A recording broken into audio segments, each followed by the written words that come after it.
Jordan est en présence de John Tayeb. Alors premièrement, merci d'avoir accepté mon invitation. Mais avec plaisir, Martin. Du coup, John, si tu devais résumer ton parcours en deux-trois phrases, comment tu le présenterais? Alors, mon parcours en deux, trois phrases. Je vais te dire ce qu'il y a écrit sur mon site et de ça, je vais donner une petite explication, ok, pour les deux, trois Vas-y. phrases. Déjà, on va faire en trois mots. Sur mon site, si tu regardes partout, il y a marqué John, codeur, entrepreneur, kiffeur. C'est les trois mots. Pourquoi codeur? Tout simplement, c'est que je viens du monde du code. À la base, je suis développeur. Ensuite, j'ai découvert le fait d'enseigner le code. C'est-à-dire, j'ai donné des cours de code, de développement web à des dizaines de milliers d'étudiants. Et ça m'a ouvert plus vers l'entrepreneuriat et tout.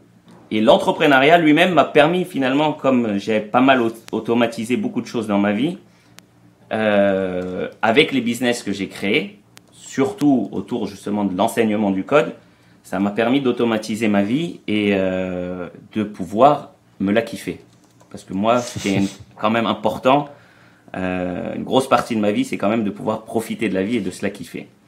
Voilà, donc aujourd'hui, quand je dis de se la kiffer, c'est tout simplement, j'ai une vie de famille, j'ai 36 ans, j'ai deux enfants, un troisième en route, et on vit autour du monde, on explore plein de choses en famille, si tu veux. On vit des expériences incroyables en famille. Ok, trop stylé. Alors, on va un peu revenir du coup sur toutes les choses que tu m'as dit. Tu m'as dit que tu es un codeur, donc c'est quoi un peu le parcours? Comment tu en es arrivé à coder? Alors là, j'ai deux choix là, si tu veux, ou je reprends depuis le début de ma vie après les études, ou je reprends à partir du moment où j'ai voulu enseigner le code. Oh, Si tu veux que je partons reprenne l'aventure. après mes études, en gros, j'avais toujours l'âme de vouloir entreprendre, de faire quelque chose, de monter quelque chose. Ouais. Tu sais, si tu me prends quand j'avais, je sais pas, 20-25 ans, comme la plupart des gens qui sont entrepreneurs vers cet âge-là, tu as l'ambition de vouloir conquérir le monde, de devenir créer quelque chose, j'en sais rien moi, le nouveau Facebook ou devenir le Ouais. Mark Zuckerberg du truc, tu vois. Alors j'avais créé justement, j'avais beaucoup d'ambition, et j'avais créé un produit, j'avais appelé le Magic Window. C'était un écran que tu mets derrière une vitrine d'un magasin, c'est-à-dire un écran de télé si tu Ouais. veux, et en dessous il y avait une webcam. Tout ça c'était à l'intérieur du magasin. Et la webcam, elle regardait l'écran par en dessous. Et en fonction des gens qui voulaient interagir avec cet écran, parce que l'écran il tournait vers l'extérieur du magasin, les gens voyaient un écran, mais c'était pas un écran qui juste montrait des choses, non, c'était un écran avec lequel tu pouvais interagir, comme un écran tactile si tu veux, un peu à travers une vitre. Ouais. Et le fort là-dedans, c'est que je l'avais fait avec juste une webcam. C'est-à-dire j'avais une webcam qui regardait l'écran en dessous, et en fonction de où la personne mettait sa main, l'écran interagissait en fonction. C'est-à-dire imagine-toi qu'il y avait une barre horizontale avec des boutons, et ça allait interagir comme ça. Alors moi j'ai kiffé le produit, j'étais à fond dedans, et là on va conquérir le monde et tout. Si tu veux, j'imaginais un monde dans lequel chaque vitrine allait avoir son Magic Window. J'ai donné 4-5 ans de ma vie là-dedans, dans ce projet, et c'est pas vraiment ce qui s'est passé. J'ai plus galéré, c'est-à-dire bon, comme tout entrepreneur, hein, tu galères. Des fois ça explose, et des fois tu comprends il vaut mieux tourner et changer d'idée si tu veux. Là, Ouais. si je dois résumer ma grosse erreur de l'histoire, c'est si on parle en termes d'entrepreneuriat, c'est de pas avoir résolu un vrai problème profond, si tu veux.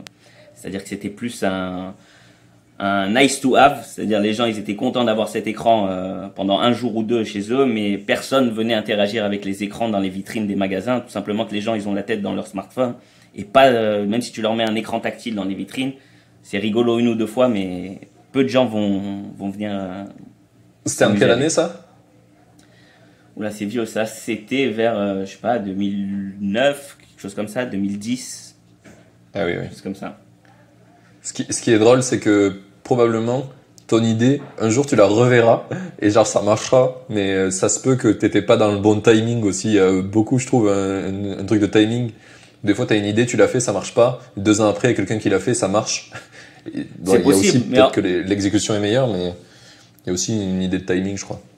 sûrement qu'il y a une idée de timing, mais là, pour le coup, le timing, il va pas dans le bon sens, je pense. Parce que là, c'est clair que les gens, ils sont plus dans les smartphones que dans les vitrines des magasins. C'est-à-dire, C'est vrai, t'as peut-être raison. mais bon, c'était rigolo. De toute façon, c'était une aventure entrepreneuriale intéressante, quoi. J'ai beaucoup Et appris. du coup, t'as dédié 5 ans à ce projet, c'est ça?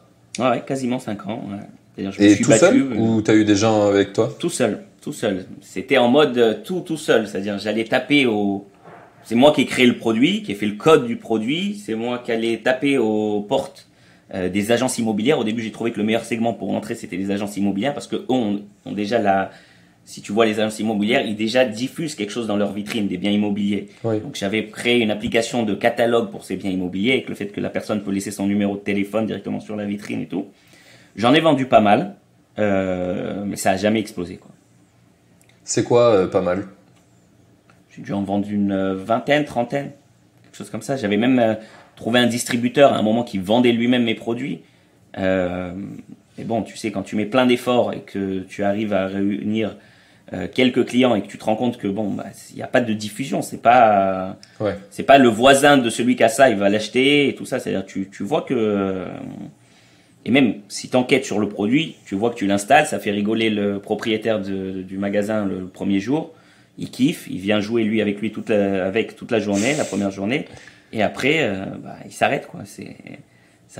On l'oublie. D'accord, ouais. Ok, intéressant. Et qu'est-ce qui a fait que finalement t'as mis fin à ce projet?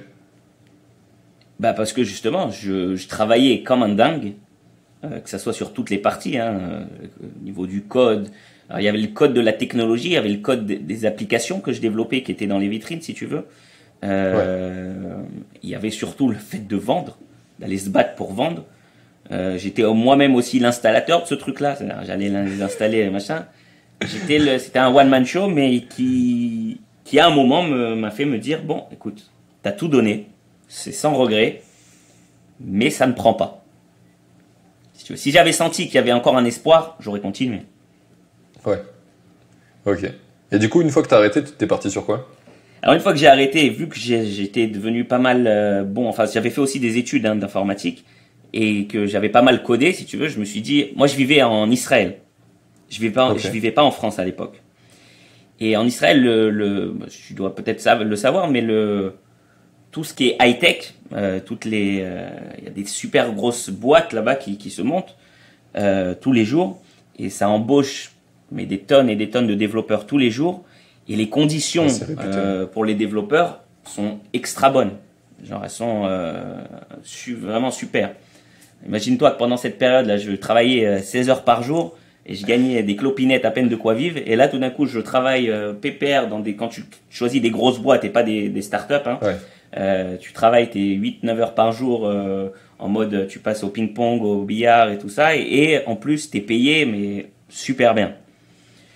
Donc, voilà ce que j'ai fait. Pendant 1 an et demi, j'ai retrouvé ma petite vie d'employé jusqu'au jour où j'ai pété un câble et j'ai dit, non, quand même, c'est pas pour moi.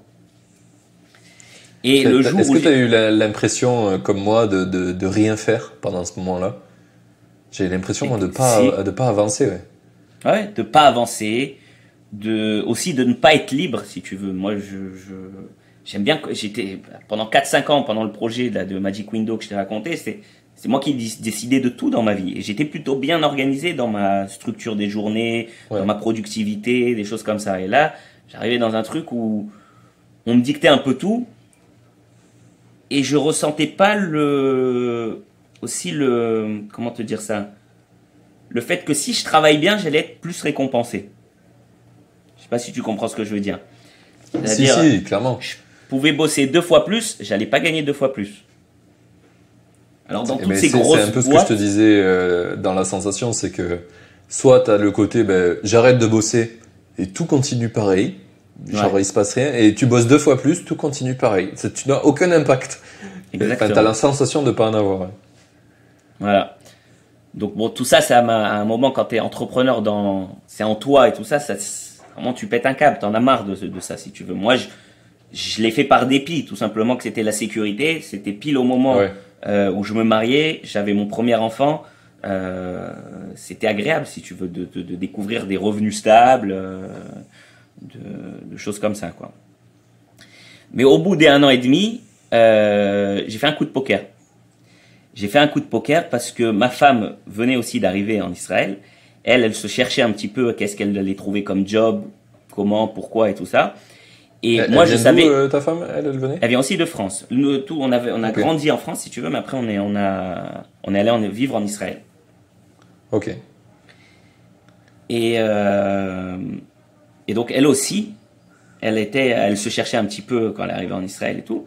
Et comme moi, j'avais ce job-là qui était bien payé, j'ai dit, tu sais ce qu'on va faire? Je sais très bien que je peux t'apprendre à faire ce que je fais au quotidien et que tu peux très bien t'en sortir.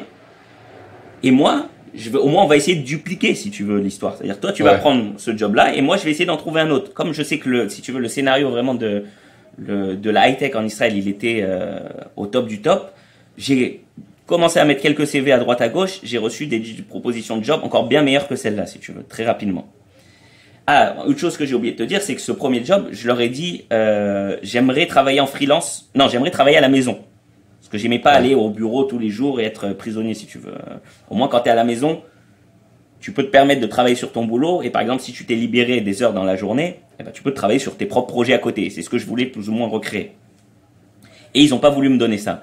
Donc, ce que j'ai fait, j'ai dit à ma femme, on va tenter un coup de poker. Moi, j'ai accepté une nouvelle offre de job. Je lui ai dit, à l'ancien job, on va leur dire que je veux bien continuer avec eux, mais qu'en freelance, en mode ultimatum. C'est-à-dire, c'est ça ou c'est rien. Et c'est passé. Ça a marché. Donc, ils ont dit, OK. Alors, eux, ils croyaient que c'était moi qui continuais en freelance. Hein. Mais moi, mon plan un petit peu secret, si tu veux, c'était que j'allais former ma femme pour qu'elle continue ce job pendant que moi, j'étais dans un nouveau job. Si tu veux. Donc là, il y a eu une période un peu, justement, chargée. Plus chargée, ouais. Mais ça va, tu sais, encore une fois, comme je le dis, tu sais, dans les grosses boîtes, les Intel et tout ça, je te parle pas des startups, hein, qui c'est vraiment une ambiance différente, mais imagine-toi que quelqu'un qui vient, je sais pas comment c'est partout dans le monde, mais je peux te dire que dans les boîtes, au moins dans lesquelles j'ai pu voir, et même les gens que je connais autour de moi, sur une journée de 8-9 heures, on va dire qu'il y a un travail productif de maximum 3 heures par jour. C'est-à-dire tout le reste, tu peux te permettre... Après, il y a les emails, voilà, les réunions... c'est pas quelque chose qui est... pour moi, c'est très important, si tu veux, la productivité de combien j'arrive à fournir par rapport au temps que j'y mets, quoi. Donc, je reviens à l'histoire, si tu veux, c'est que j'ai formé ma femme. Je lui ai tout... Alors, on parle d'un job de développeur web. Hein. Donc, j'ai commencé à lui apprendre HTML, CSS, JavaScript. Voilà, tu fais comme ci, comme ça. Je suis rentré avec elle dans les projets et tout. Et très vite, au bout de 2 mois, 2-3 mois, je dirais, bon, alors au début, il y avait ma supervision. J'étais toujours là à côté. Parce que l'autre job que j'ai trouvé, eux, ils acceptaient de me donner mi-temps à la maison. Donc, je pouvais beaucoup l'aider, si tu veux, être sur la freelance. Donc, on a monté ça comme ça, jusqu'au jour où je leur ai dit clairement que c'est ma femme qui travaillait avec moi sur les projets. Bon, à partir du moment où ce qu'on donnait, l'output qu'on faisait, c'était le même, ils s'en foutaient un peu, quoi. Donc on a vécu... Que ce soit toi ou Jean-Paul. Voilà. Donc on a vécu comme ça. Et pendant cette période, à partir du moment où ça a commencé à se stabiliser, là est venu le moment où on avait encore du temps de libre et il fallait l'occuper. Et comme on voulait... Alors, freelance, c'est très bien pour le niveau liberté, mais tu n'as quand même pas le niveau entrepreneur, si tu veux. C'est pas toi qui décides de tes projets. Ouais. C'est-à-dire tu travailles quand même pour quelqu'un. C'est plus la forme qui a changé que le fond, si tu veux. Donc, c'est un des problèmes que j'avais moi en freelance, c'était le fait que t'as quand même des mecs qui vont me demander des trucs qui sont absurdes, tu sais, pour le projet quand t'es entrepreneur. Et tu le regardes, tu fais mais non, il faut pas faire ça. Et il te dit ouais, mais je te paye. Voilà. Ah ouais. Voilà. Enfin, tu te sens pas maître des choses, si tu veux. Ouais. Ça a du bien, ça a du positif, mais ça a quand même pas mal de négatif quand t'as envie d'entreprendre, quand t'es entrepreneur, quoi. Tu te sens un peu, tu perds de ta liberté, si tu veux.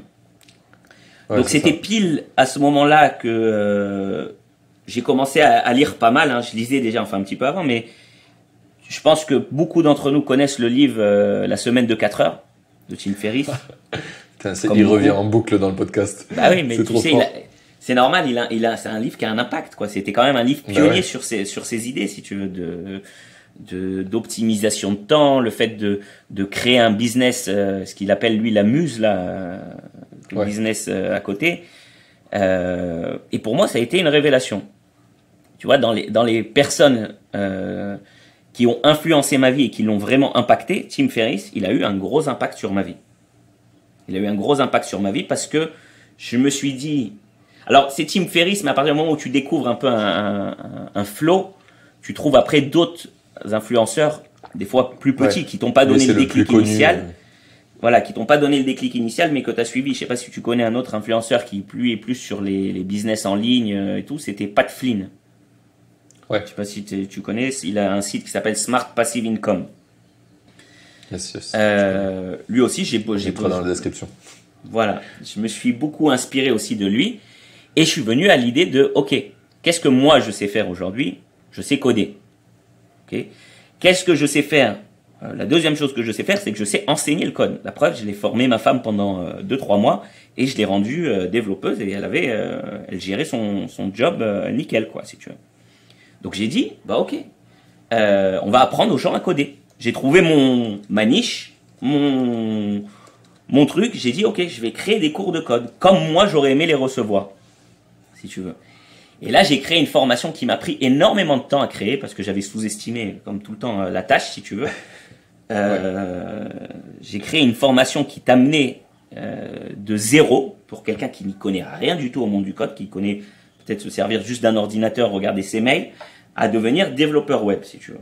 Alors, je dis pas que tu vas devenir développeur web professionnel avec énormément d'expérience, parce qu'il y a des choses que de toute façon ça se travaille avec l'expérience, mais en tous les cas tu peux commencer à créer des sites clairement pour les gens et prétendre à même des jobs de développeur web junior ou même accepter des jobs en freelance si tu veux.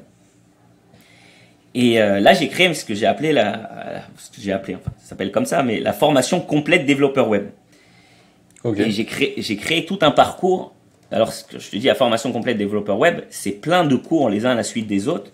C'est énorme, hein, c'est-à-dire c'est un cours, même si tu le suis en intensif toute la journée, ça te prendra minimum 1 mois à fond pour le suivre, quoi. Alors, si tu le suis en plus, en parallèle de quelque chose, bah, ça peut te prendre même plusieurs mois à compléter. T'as mis combien de temps à le tourner?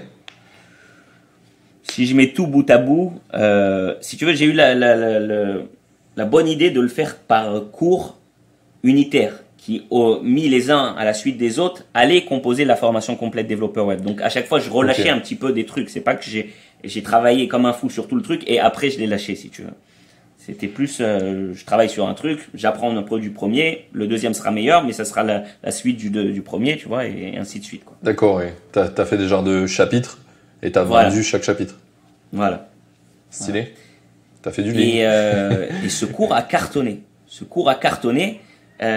J'imagine tu connais le site qui s'appelle Udemy. Ouais. Ok. Udemy, ce cours-là, la formation complète développeur web, c'est le cours numéro 1 francophone. De très loin, c'est-à-dire il doit surpasser les autres de bien 5-6 fois, voire peut-être 10 fois, je sais pas, quelque chose comme ça.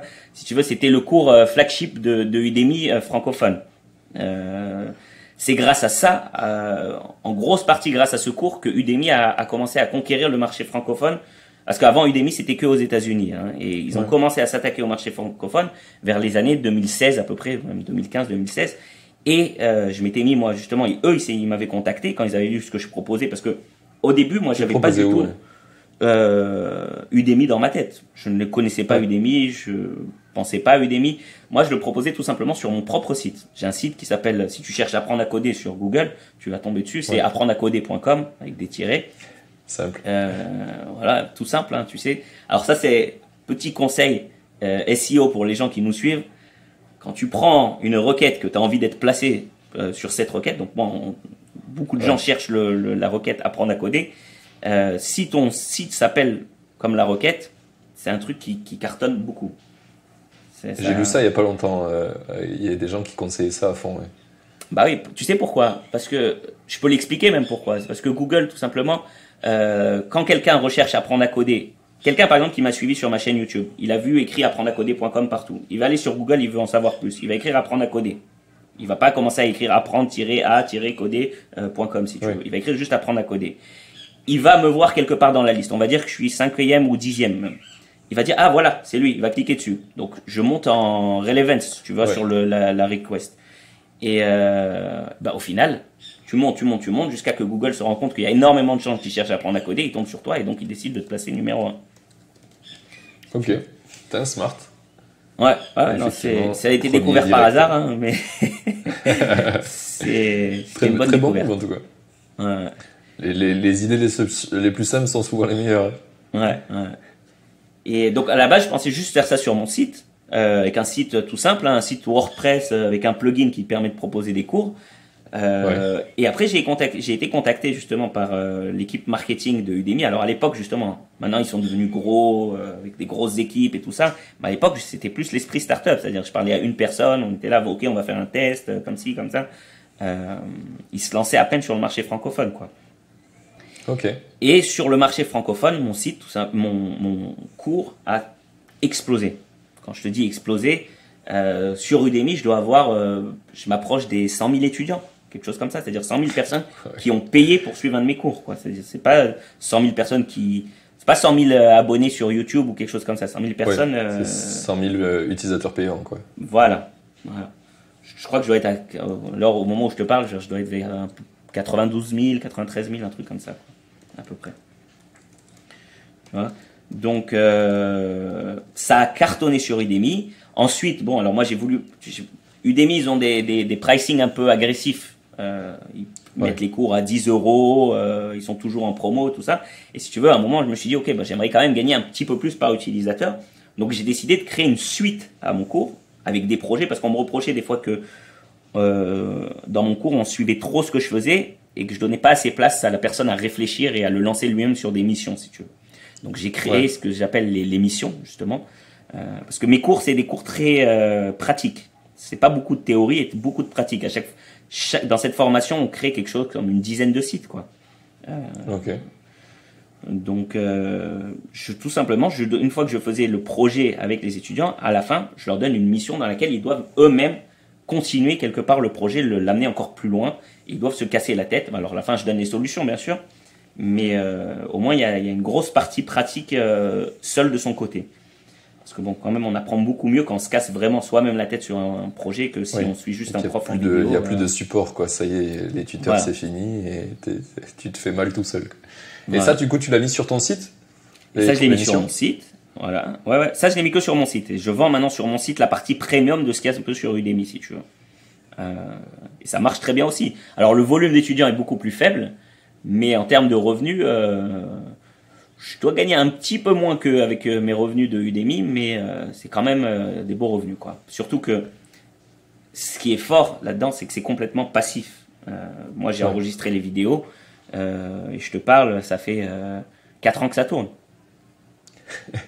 Et t'as pas un problème au niveau des technologies Légèrement, mais alors maintenant, tu vois, ça aussi j'ai appris pour les prochains cours, j'essaye de très orienter l'étudiant vers les documentations officielles des choses. C'est-à-dire, voilà, je dis, ok, au jour d'aujourd'hui, c'est comme ça, regarde, je t'amène vers la documentation officielle. Si demain ça change, c'est là que tu dois regarder, c'est là que ça se passe, tu vois, c'est ça. Alors, bien sûr, j'ai dû faire des petits updates un petit peu dans les cours, parce qu'à un moment, des fois, on arrivait à des trucs un peu critiques, si tu veux, mais... oui, ça avait plus rien à voir, et du coup, voilà. C'est complexe. C'est resté quand même minime, mais concrètement, surtout, si tu veux, quand tu parles de HTML pur, ou de choses comme ça, je te parle pas d'un framework comme Angular ou un truc comme ça où il y a des évolutions tout le temps, quoi. Ouais, il y en a sur l'HTML, mais c'est quand même moins fréquent, quoi. C'est tous les 5-10 ans. C'est moins important. Ouais. Ok. C'est drôle qu'on parle de ça parce que on en a parlé aussi avec Thibaut Houdon, peut-être tu le connais, qui est bien formateur sûr, je connais Python. Très bien Thibaut, je connais très bien Thibaut. On a été ensemble à un truc Udemy, justement, une conférence Udemy à San Francisco. Ouais, et voilà, lui il parlait avec nous, je crois sur le Discord où on est ensemble, il a des étudiants qui râlent en mode oui mais tu n'utilises pas le dernier Python 3.x alors que c'est ça la dernière version, et du coup il est obligé de mettre à jour les titres de ses cours Python sans pour autant changer le contenu, parce que le contenu change pas en fait, c'est des mineurs, tu sais, les changements du langage, mais pour faire plaisir aux gens il update les titres et tout le monde est content. C'est assez ouf. Et ok, du coup, t'as lancé ces cours-là et quand très bien marché, avant que Udemy te contacte, c'était quoi très bien marché? T'avais fait combien de ventes? Est-ce que tu te rappelles? Ça s'est fait plus en parallèle, hein, si tu veux. Hein. Et je me cherchais aussi beaucoup au niveau pricing sur mon site. À la base, je vendais ce que j'appelais les packs premium, c'est-à-dire que je donnais une grosse partie. Ça c'est resté toujours. Hein, c'est que tu dois fournir du gratuit avant d'emmener les gens vers le payant. Donc, si tu regardes ma chaîne YouTube, on va dire que quasiment la moitié de mes cours sont en gratuit. La plupart des choses que je mets en gratuit, c'est les bases, justement les parties un peu théoriques. Et dès que je veux faire avec les étudiants plus des quiz ou des projets pratiques, c'est-à-dire on monte des vrais sites ensemble, là, la personne doit payer pour continuer avec moi. Le but, c'est tout simple, hein, c'est que de montrer à l'étudiant que voilà, il est content de ma pédagogie, qu'il apprend bien avec moi, qu'on a un bon feeling ensemble et qu'au moment où il se dit bon, ok, je le sens bien lui, mais il faut que j'aille plus loin, et bah, ok, à ce moment-là, il doit sortir la carte et payer. Ok.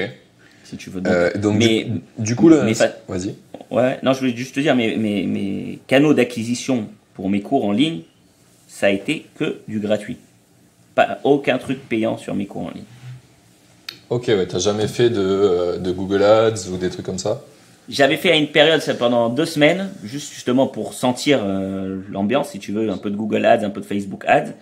Et ouais, de voir si ça avait du sens, quoi. Voilà. C'était pas mal, hein, mais j'ai pas approfondi. Et comme en fait ma chaîne YouTube commençait à décoller, j'ai dit ok, laisse tomber. On va rester avec la chaîne YouTube à fond. On va mettre beaucoup de contenu gratuit là-bas. Et les gens, ils se suivront sur mon site pour ceux qui veulent aller plus loin. C'est quoi ton nombre de gens qui subscribent sur ta chaîne YouTube? Tiens, j'arrive à faire une phrase. T'as combien de subscribers, quoi? Je vais te dire, je vais chercher. Vas-y. Je crois que je suis vers les 70 000. Ouais, voilà, là je vois 68,3. Ok. Et quand tu dis commencer à décoller, c'est que tu étais autour des combien? Tu aurais un ordre d'idée? Franchement, te dire exactement quand j'ai commencé, combien de temps ça a pris, machin et tout ça, c'est assez difficile. Ce qui était ma chance, si tu veux, dans cette histoire, c'est d'avoir apporté. Alors maintenant, ça paraît banal, parce qu'il y a énormément de gens qui le font, mais au moment où j'ai commencé, moi, à faire des cours de code vers 2015, je te parle en français, hein, pas en anglais, bien sûr. Ouais.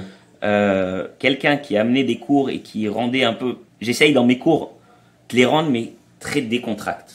Okay, moi, je préfère quand le prof est décontracté avec moi, qu'il est cool, limite, tu balances une petite blague à droite, à gauche, il kiffe, sans pas le côté officiel des choses très, oui, ça, très lourd, chiant, pesant et tout ça. Voilà. Donc, j'étais le premier à faire un peu ce genre de cours de code décontracté, si tu veux. Donc, et c'est ça qui a beaucoup plu à mon audience et qui m'a fait que ma chaîne YouTube a pas mal pris dès le début, quoi. Ok, ouais. Et ça du coup, Ouais. T'avais déjà la chaîne YouTube quand Udemy ils sont venus chercher? Oui. À mon avis, d'ailleurs, c'est comme ça que eux m'ont trouvé, si tu veux. Ok, ouais. Donc du coup, tu t'es lancé sur Udemy et à partir de là, ça a commencé à bien marcher, quoi, c'est ça? C'est-à-dire que ça m'a ouvert un nouveau canal qui a alimenté le premier canal qui est mon site directement, si tu veux, et qui a ouvert un deuxième canal qui lui s'est alimenté tout seul, quoi, qui est sur Udemy. Ce qui est bien sur Udemy, c'est que t'as rien à penser, si tu veux. Tout le monde fait, ils font tout pour toi, quoi. C'est eux qui font les promotions, l'email marketing, tout ce que tu veux. Ils s'occupent de tout pour toi et tu te concentres juste sur la partie faire des bons cours, quoi. Alors j'ai une question par rapport à ça, parce que Thibaut Houdon, justement, il avait dit que c'était un peu compliqué, puisqu'il cherchait à faire un peu sortir les utilisateurs d'Udemy, et ça reste un peu complexe pour lui, parce qu'ils disent attention, tu peux pas faire tout et n'importe quoi. Tu as eu cette problématique-là à un moment donné, quand tu dois rediriger les étudiants vers tes produits un peu plus premium? Bah, c'est logique, si tu veux. C'est que Udemy essaye de garder les utilisateurs chez eux. Ils veulent pas que tu sortes de Udemy. Et c'est tout à fait normal, hein. Ils se cassent la tête à faire des opérations marketing et tout. Donc, je les comprends tout à fait. Mais, si tu veux vraiment, il suffit d'un petit peu d'ingéniosité et tu fais ce que tu veux, quoi. Comme le coup du freelancing. Il faut Comme le juste coup du trouver la freelancing, bonne, voilà, il y a pas mal de techniques, hein. Tu sais, par exemple, Udemy ne t'empêche pas de publier des vidéos YouTube, de ta chaîne YouTube, qui apportent une plus-value d'éducation, si tu veux, sur ton cours. Ok. Donc, après, dans cette vidéo YouTube, tu peux parler de ce que tu veux, par exemple. Ah, ok, Par exemple, ouais. le contenu qui est enregistré en vidéo, ok, personne va commencer à regarder chaque minute des vidéos que tu publies à ton audience pour regarder à quel moment tu as Ça parlé serait de quoi. Si tu veux. l'enfer pour eux. Exactement. Alors, Regardez ils les contrôlent, 150 heures de vidéo. voilà, ils contrôlent ce qu'ils peuvent contrôler, comme le fait de mettre des liens qui vont vers d'autres sites, si tu veux, ou des choses comme ça. Mais c'est pour ça que je te dis, avec un peu d'ingéniosité, tu peux t'en sortir. Alors, c'est pas idéal, bien sûr que c'est pas du 100%. Oui, c'est pas Des le fois, meilleur. tu pourrais optimiser plus, mais ça va quand même, quoi. On s'en sort. Et c'est pas aussi les mêmes publics, hein. Souvent, les gens qui ont été habitués à du Udemy veulent du Udemy. C'est-à-dire, ils veulent des cours à 10 euros. Ils seront pas prêts à payer du premium à un cours qui... Sur mon site, ma formation avec tous les premiums, elle est à 150 euros. Si tu veux, ma formation complète développeur web. Oui, donc Ah c'est oui, un peu après, plus au cher, fait, effectivement. j'en ai pas parlé, mais j'ai sorti une autre formation. Quand j'ai vu que la formation complète développeur web a cartonné, je me suis dit, Ouais. ok, maintenant, qu'est-ce qu'on va faire? On va chercher un autre sujet. Et un des sujets de développeur qui est un monde en soi, c'est le langage JavaScript, si tu veux, qui est la base, qui est le langage le plus populaire qui existe dans le monde de la programmation. Donc je me sentais un besoin de faire un focus sur ce langage-là, si tu veux. Quand je te dis un focus, c'est justement dans ma formation complète développeur web, j'en parlais, mais vraiment très rapidement. Mais là, je voulais amener quelqu'un à être un très bon développeur JavaScript. Donc là, j'ai créé aussi une formation de plus de 30 heures, genre 35 heures, quelque chose comme ça, que sur du JavaScript, de A à Z, quoi, tout. Et ça, pareil, Et, t'as cartonné? Ça a bien marché, mais beaucoup moins que la première. Et est-ce que tu saurais dire pourquoi? Ouais, parce que c'est moins mainstream. Ah. Quelqu'un qui veut devenir Oui, développeur c'est web, plus spécialisé, ouais. voilà, ça commence à devenir plus spécifique, et donc l'audience est plus petite. Par contre, comme c'est plus spécifique, le premium sur ces trucs-là, ça peut mieux marcher, si tu veux. Quand tu vas chercher plus de spécificité, les gens qui veulent du plus spécifique sont en général prêts à payer un peu plus pour aller plus loin, quoi. Oui, ils ont conscience que forcément, ils sont en train de se spécialiser, du coup c'est un certain coût, quoi. Voilà. Ok, donc en nombre, potentiellement, il a moins bien marché, mais derrière, toi, tu fais plus le ratio en premium est meilleur? Le ratio en premium doit être meilleur. Alors, j'ai pas les chiffres, hein, je les regarde pas Ouais. tous les jours pour contrôler, mais il doit être meilleur. Mais quand même, la formation complète développeur web, ça a été un gros succès. La formation complète JavaScript, qui elle-même est composée de plein de cours sur JavaScript, hein, chacun avec son objectif, si tu veux, a quand même beaucoup moins bien marché. Ok, interesting. Du coup, là, c'est sur tous les cours que tu as lancés. Il y a un des sujets que j'aimerais revenir, qu'on a un peu vaguement évoqué, c'est le fait d'être un kiffeur. J'aimerais bien que tu définisses un peu plus c'est quoi pour toi et pourquoi tu définis comme ça sur ton site. Bah, parce que souvent, enfin moi-même, hein, le premier, quand t'es jeune, tu réfléchis, ouais, je veux conquérir le monde, je veux entreprendre, je veux faire ci, ça, machin, et tout ça. Alors souvent, des fois, tu peux être motivé par l'argent, motivé par l'impact, motivé par plein de choses, si tu veux. Mais une chose qui était archi importante pour moi, surtout si je connais pas ta situation, toi, t'es papa, non, pas du tout. Non, pas encore. Pas encore. Ça va bientôt arriver potentiellement, mais pas encore. D'accord. Non, parce que après vient le moment des réflexions. Ok, tu réfléchis un peu plus sur le sens de la vie, tu t'adoucis un petit peu dans l'ambition. Enfin, moi, en tous les cas, je te dis ce qui s'est passé chez moi, hein. Tu t'adoucis un peu dans tes ambitions et tu réfléchis plus à des choses qui vont te remplir, on va dire, pas spirituellement, mais un peu plus. Moi, en gros, je voulais profiter de ma vie de famille, si tu veux. Profiter de mes enfants, profiter de ma vie tout court, profiter de ma vie avec ma femme, profiter de ma vie avec mes enfants, les voir grandir, parce que quand tu as des enfants et que tu travailles une vie, tu travailles 10 heures par jour, ou même moins que ça, mais en gros, tu vois tes enfants un petit peu le soir, le week-end, et c'est tout. C'est tout. C'est-à-dire tu les vois pas C'est que grandir. il y a plein de gens que je vois avoir un travail normal où tu fais 7 heures par jour. Et quand je les vois, en fait, c'est un peu ce qu'on disait tout à l'heure avec l'école, où finalement, enfin, c'est ta famille un peu, les gens avec qui tu vas à l'école, et parce que tu passes tout ton temps avec eux. Et du coup, là, c'est un peu pareil. Finalement, tes enfants, leur famille, ça va être les gens qu'ils ont à l'école, ou la nounou si tu le mets à garder. Et en fait, c'est pas toi, parce que toi, t'es juste là 1 heure ou 2, tu manges, tu prends la douche. Enfin, c'est très... en plus, c'est pas du temps très qualitatif, quoi. T'as des choses à faire. C'est vrai.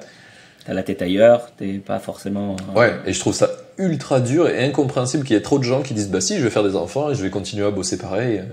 Moi, Parce que les gens ils font ils reproduisent ce qu'ils voient autour d'eux, et comme tu vois la plupart des gens qui font ça, ils continuent à reproduire, quoi, sans s'arrêter 2 secondes et réfléchir. Donc où je voulais en venir, c'est que tout simplement on a pris la décision, c'était fin 2017, quand justement tous les business de cours et tout ça commençaient à cartonner. Alors c'était pas que du business de cours, hein, il y avait aussi des business d'affiliation un peu sur des produits à droite à gauche que j'aimais bien, qui rapportaient aussi quelques milliers à droite à gauche si tu veux.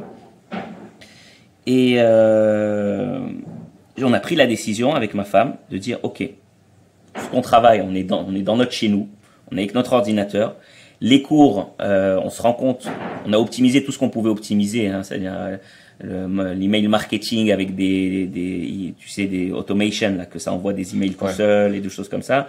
On voit que ça tournait plus ou moins tout seul.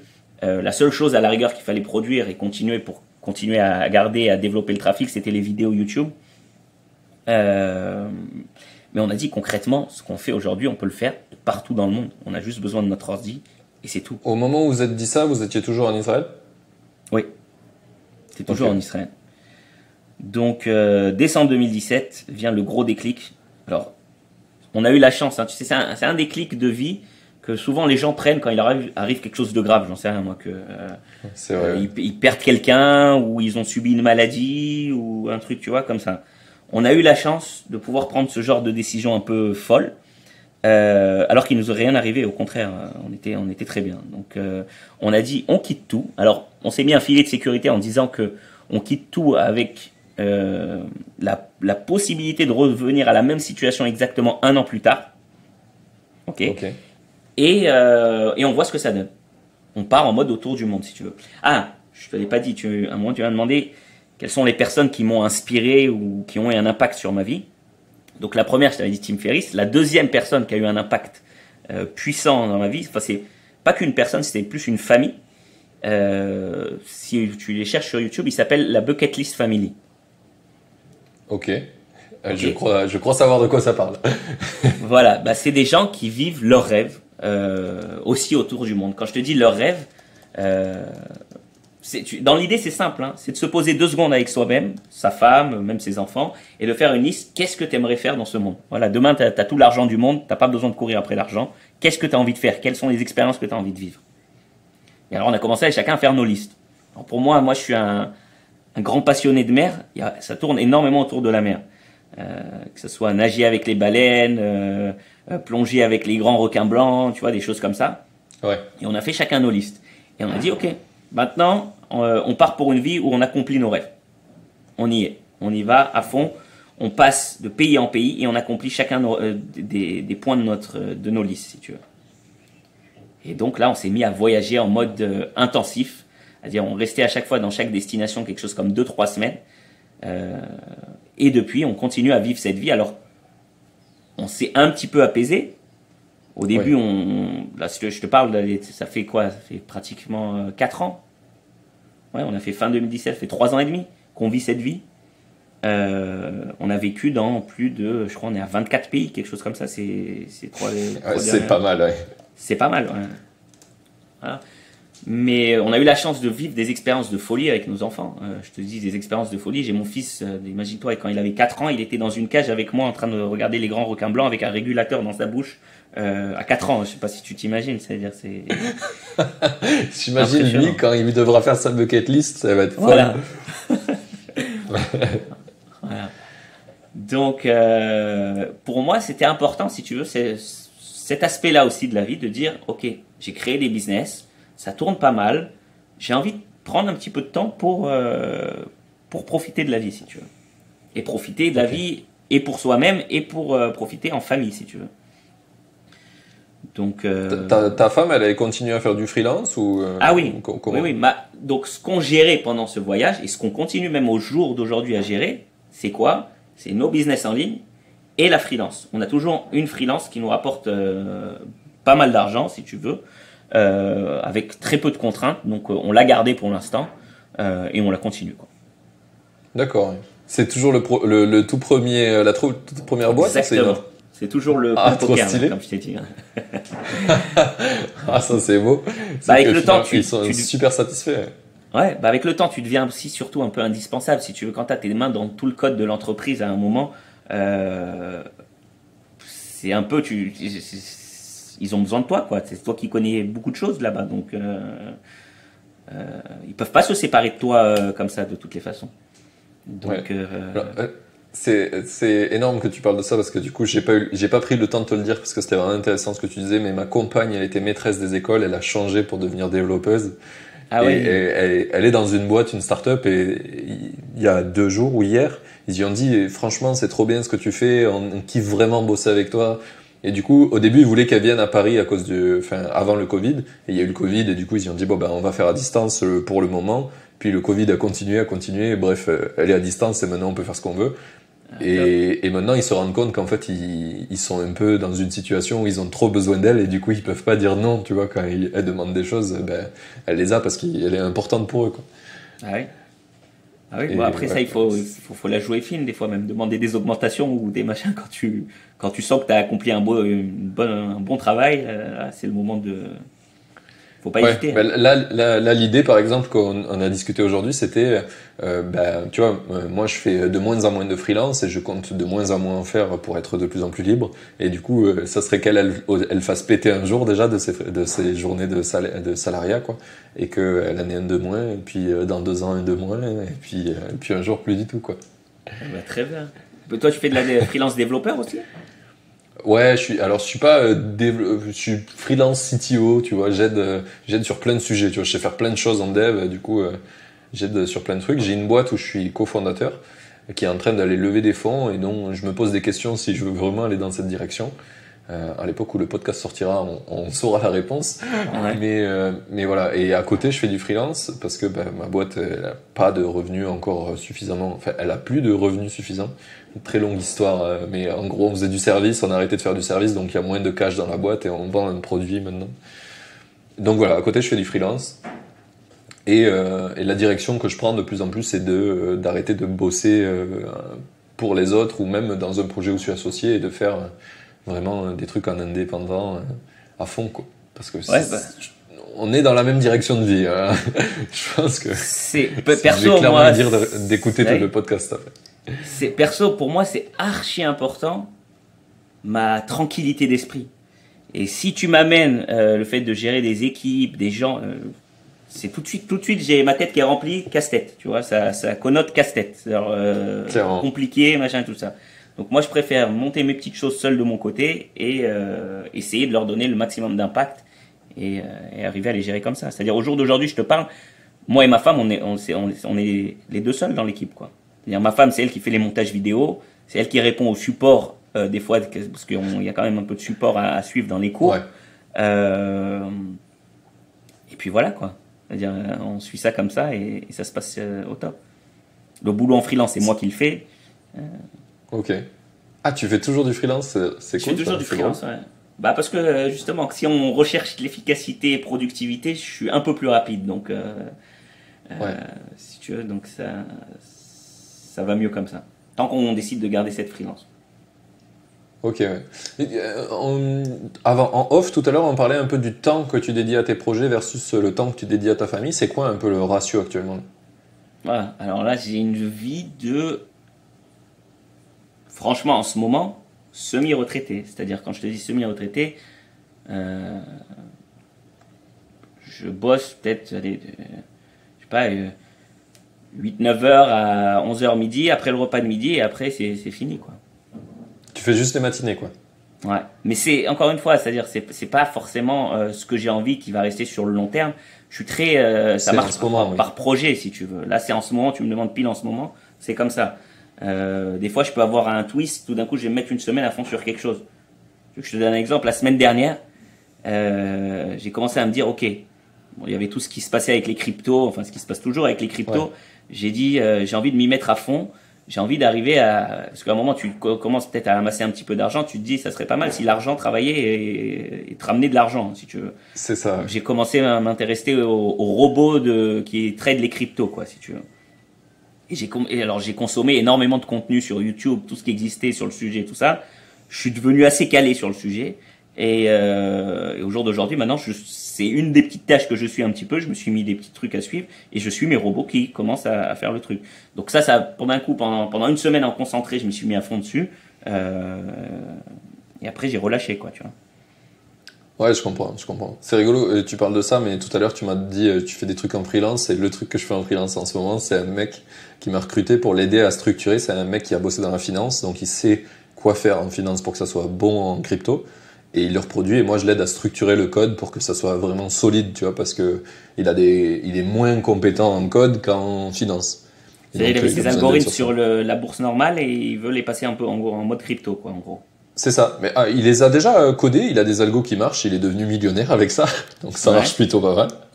Mais du coup, il a quand même un peu peur qu'à un moment donné, le code il déconne et du coup ça arrête de trader et ça fasse des conneries. Et donc, vu que maintenant il a suffisamment d'argent pour le faire, il m'a dit est-ce que tu peux me rejoindre et m'aider pour ça, quoi. Très bien. Donc voilà, c'est drôle que. Bah si t'es là-dedans, je sais pas si tu connais. Moi j'ai kiffé ça la semaine dernière. J'ai découvert un monde qui m'a complètement bluffé. Hein. C'est-à-dire j'arrive à des retours sur investissement incroyables. Genre j'ai quelque chose du 1% par jour. Ouais. De manière fixe quasiment, quoi. C'est 1% par jour, ça fait même si tu réinvestis pas la somme, ça fait du 30% par mois. C'est incroyable. Oui, c'est versus ton PEA qui fait 1% par an. C'est incroyable. Moi, je suis tombé par terre quand j'ai vu ça. Hein. C'est ouais, et puis il y a un vrai côté révolutionnaire que j'aime bien dans les cryptos, c'est quand c'est en train de péter le monde actuel, qui est très siloté et très pyramidal. Tu sais, c'est l'État qui contrôle plein de choses et qui le contrôle plus ou moins comme il peut. C'est parce que le système fait que c'est compliqué un État qui gère tout le système. Et là, tu vois que tout est décentralisé. Du coup, ça crée une espèce de façon de vivre différente, tu vois. Et je pense que ça va casser plein de choses. En plus du côté super intéressant sur les finances actuellement, je pense que ça va avoir un gros impact dans le futur. Ouais. Bah, si tu t'intéresses au robot trade et que tu as envie de voir, si tu veux, je peux t'aider. Parce que je me suis intéressé à fond la semaine dernière. J'ai pris un SaaS qui s'appelle 3 Commas. Je sais pas si tu en as entendu parler. Ah, yes. Et je le trouve extraordinaire, quoi. C'était un gros coup de cœur et je continue à l'utiliser parce que je kiffe, quoi. Parce que je kiffe et que ça rapporte surtout. Je pense qu'on se refera un call en dehors du podcast à ce propos. Si tu veux, ouais. C'est vrai que c'est pas trop en rapport. Ouais, ça en fait partie. Je pense que c'est quand même intéressant de voir cet aspect-là de nos vies et aussi du côté indie, tu vois, le fait que t'es indépendant et que tu fais ce que tu veux. La semaine dernière, t'as décidé de dédier ta semaine à des cryptos et tu le fais et personne va te dire qu'est-ce que tu branlais la semaine dernière. À part peut-être un mec au support qui a galéré, mais c'est mineur, quoi. Il a entendu un peu, bon, tu vois. Ouais. Et ça, je trouve que c'est super important dans nos vies, c'est que c'est vraiment pour ça que j'ai envie d'être libre, moi, personnellement, c'est que si j'ai envie pendant 3 mois de faire de la plongée tous les jours, je ferai de la plongée tous les jours, et voilà.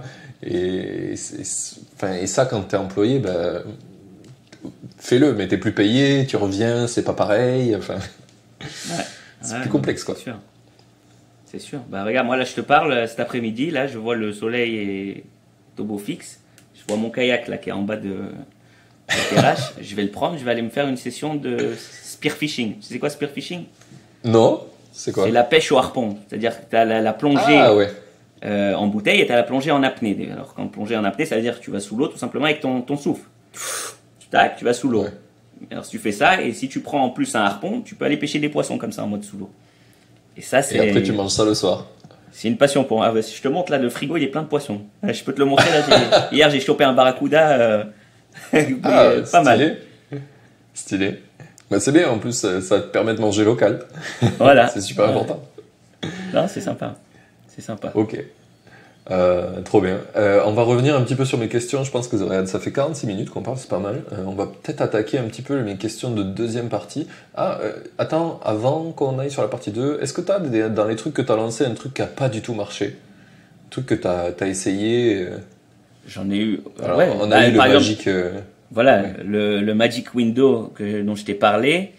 Une fois que j'avais Magic Window, j'avais lancé une autre application qui n'avait pas marché. C'était alors tout simplement que je voulais apprendre en tant que codeur à créer des applications iOS et Android. Et j'avais lancé une application dont le but c'était de prendre tes amis Facebook. Tu les voyais comme dans une ligne comme ça, tu voyais tous tes amis Facebook qui défilaient et tu pouvais dire lui je le vois bien avec lui. Et tu leur faisais ce qui s'appelle alors l'application s'appelait Shidurman parce que Shidur ça veut dire c'est le fait de rencontrer deux personnes si tu veux comme ça. Et c'était un mélange, tu fais des Shidour et t'es Superman, c'est-à-dire c'est toi qui fais le truc. Stylé.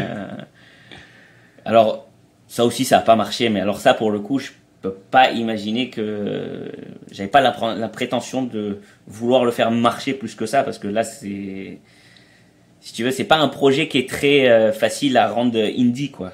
Parce que il faut de l'argent, il faut commencer à se faire connaître. Ouais.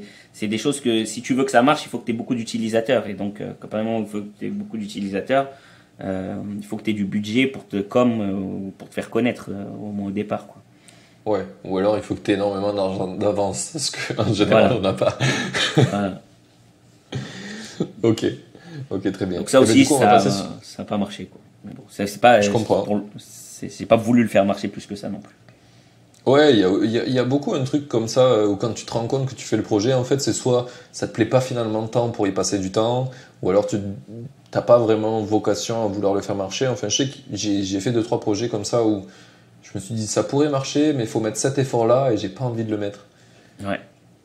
Tu vois, récemment, j'ai fait un projet, c'était l'an dernier, au moment du confinement, j'ai fait un truc qui s'appelait Elcastat. C'était un projet où je faisais du scrapping sur LinkedIn.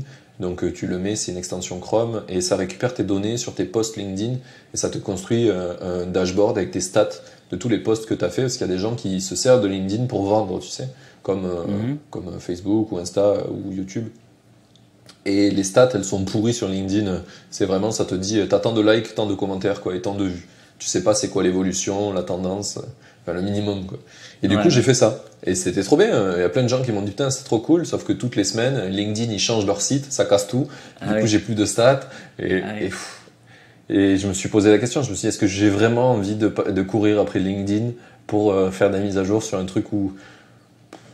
Surtout que demain, s'ils veulent améliorer leur truc de stats et que tu deviens un peu... Ouais, voilà. Et en plus, pour un truc où ils peuvent me péter le projet en 2-2, quoi. Et en plus, c'était interdit de faire l'utilisation des données en dehors de LinkedIn. Donc, vraiment complexe, quoi. Ouais. Mais voilà, un exemple. Du coup, sur mon autre partie des questions, il y a une question qui est vraiment importante. Donc, c'est quoi l'objectif actuel avec tes projets? Tu les fais plus vraiment grandir? Tu essayes de les durcir au maximum, les automatiser? Alors, je vais séparer entre les projets qui sont déjà existants, c'est-à-dire principalement c'est les cours de code, si tu veux, mes formations de développement web, de développement JavaScript. Ça, je les entretiens juste pour qu'ils survivent, on va dire. Pour qu'ils continuent à machin. Est-ce que je vais créer de nouvelles formations et tout ça? Pour l'instant, non. Par contre, je dirais il y a à peu près 1 an et quelques, même un peu plus, un petit peu avant le confinement, j'ai commencé à me dire ok, bon, maintenant je profite bien de la vie. Tu sais, la vie c'est des cycles. Quand tu as été enfermé longtemps, que tu travailles, machin, tu te dis ah, j'ai envie de profiter de la vie. Après tu profites de la vie pas mal, tu te dis ah, quand même, il faudrait que je fasse quand même quelque chose d'intéressant. Je peux pas juste la kiffer et passer le temps. Et donc je lisais aussi des livres, tu sais, du style, je sais pas si tu l'as lu, comment il s'appelait lui, Simon quelque chose, qui fait le livre du Sinek. Voilà, du why là. Tu trouves ton why, ton projet de vie, quoi, en gros, ta raison de vivre, si tu veux. Et justement, j'ai lu pas mal, pas que ça, hein, j'ai vu d'autres trucs. J'ai fait aussi je sais pas si tu connais tout ce qui est Ikigai et tout ça. Et j'ai dit, bah ok, bah moi, ce qui me rend maintenant concrètement heureux, c'est la liberté que j'ai atteinte grâce à mes business.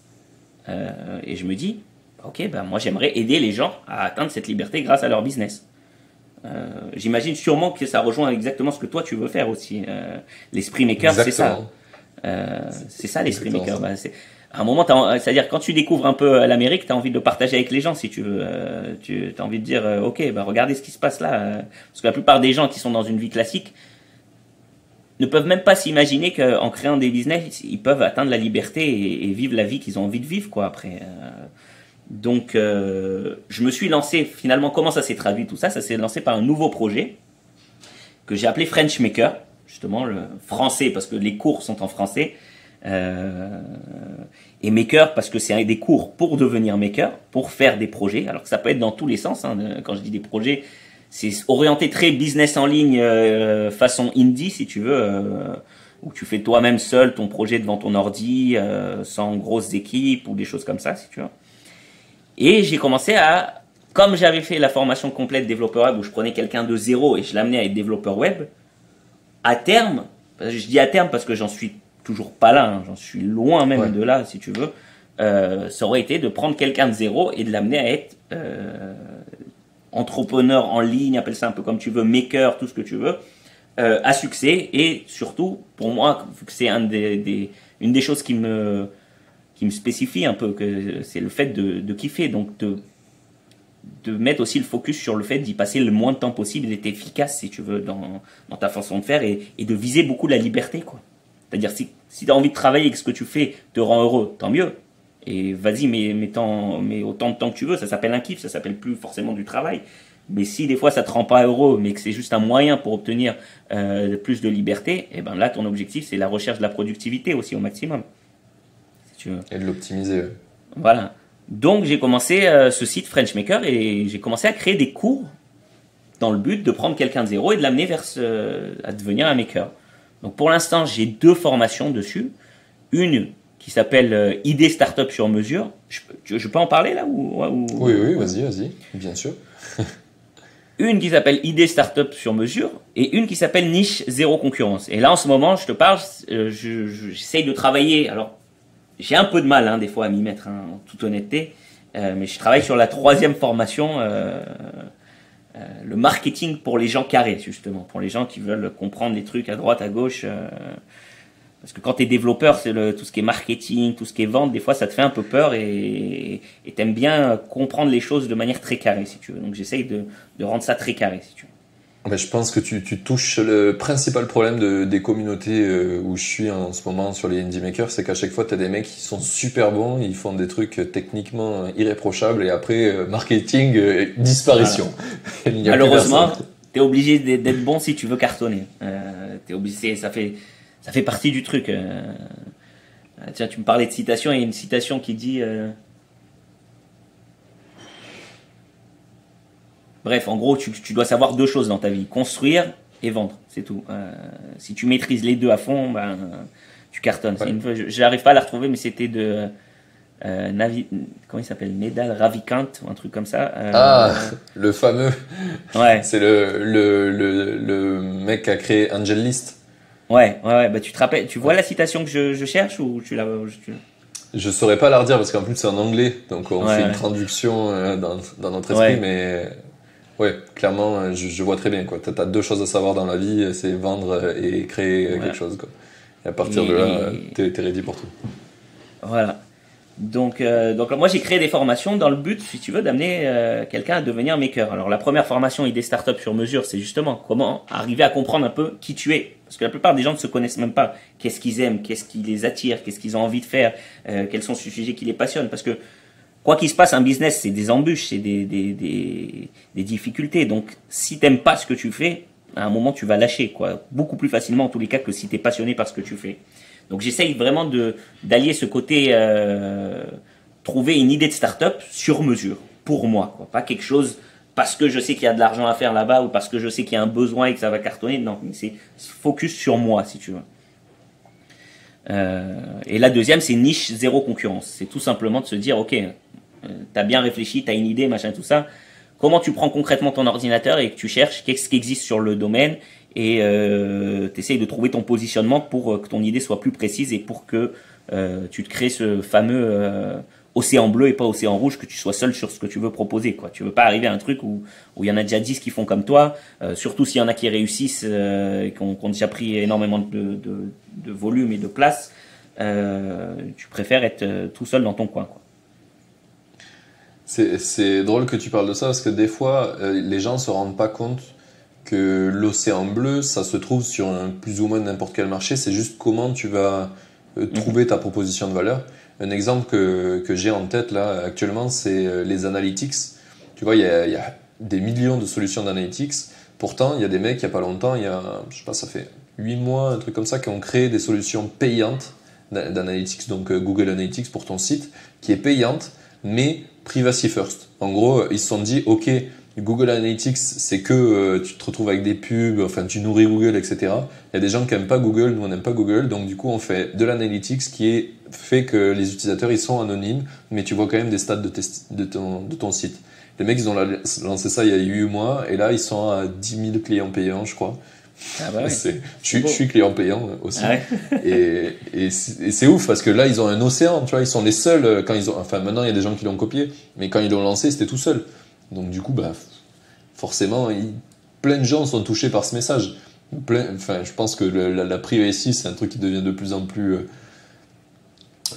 qui parle à de plus en plus de gens, et du coup avoir une solution qui te permet quand même d'analyser ce qui se passe sur ton site sans compromettre la privacy des gens, ça touche des gens, quoi. Ouais, non, c'est sûr. C'est sûr. Voilà, enfin, donc c'était ça que je propose maintenant, si tu veux, quand justement j'ai cherché mon why, j'ai dit ok, bah c'est ça que j'ai envie de faire. Et enfin, si tu veux, moi, une des choses qui m'a rendu connu avec ma formation complète développeur web, c'est que jusqu'à présent les cours, enfin encore une fois, hein, je peux dire ça maintenant, ça paraît ridicule, mais à l'époque, quand tu faisais des cours de code, il y avait très peu de cours qui te parlaient de projets concrets. Tu créais vraiment un site web. On te parlait, ouais, ok, HTML, il y a telle balise, JavaScript, il y a tel attribut. Enfin bref, c'était très une liste des choses qui existent, mais moins on construit quelque chose ensemble. Et là, dans mon cours de French Maker, j'ai voulu amener ce côté-là, justement, où on construit des choses ensemble. C'est-à-dire que je me suis analysé moi. Alors, pour moi, c'est un win-win total. Parce que en même temps, j'ai envie de créer des business. Donc, je fais sur moi ce que je conseille aux gens de faire, si tu veux. Et je vais créer des business. Donc, si la formation, elle marche, tant mieux. Mais même si elle marche pas, tant pis. Quoi qu'il se passe, ça m'a fait découvrir, monter. Ça m'a donné le drive pour aller faire les choses vraiment bien, si tu veux, concernant mes propres idées de business. Et je vais monter ces business. Attends, ah oui, je viens de comprendre.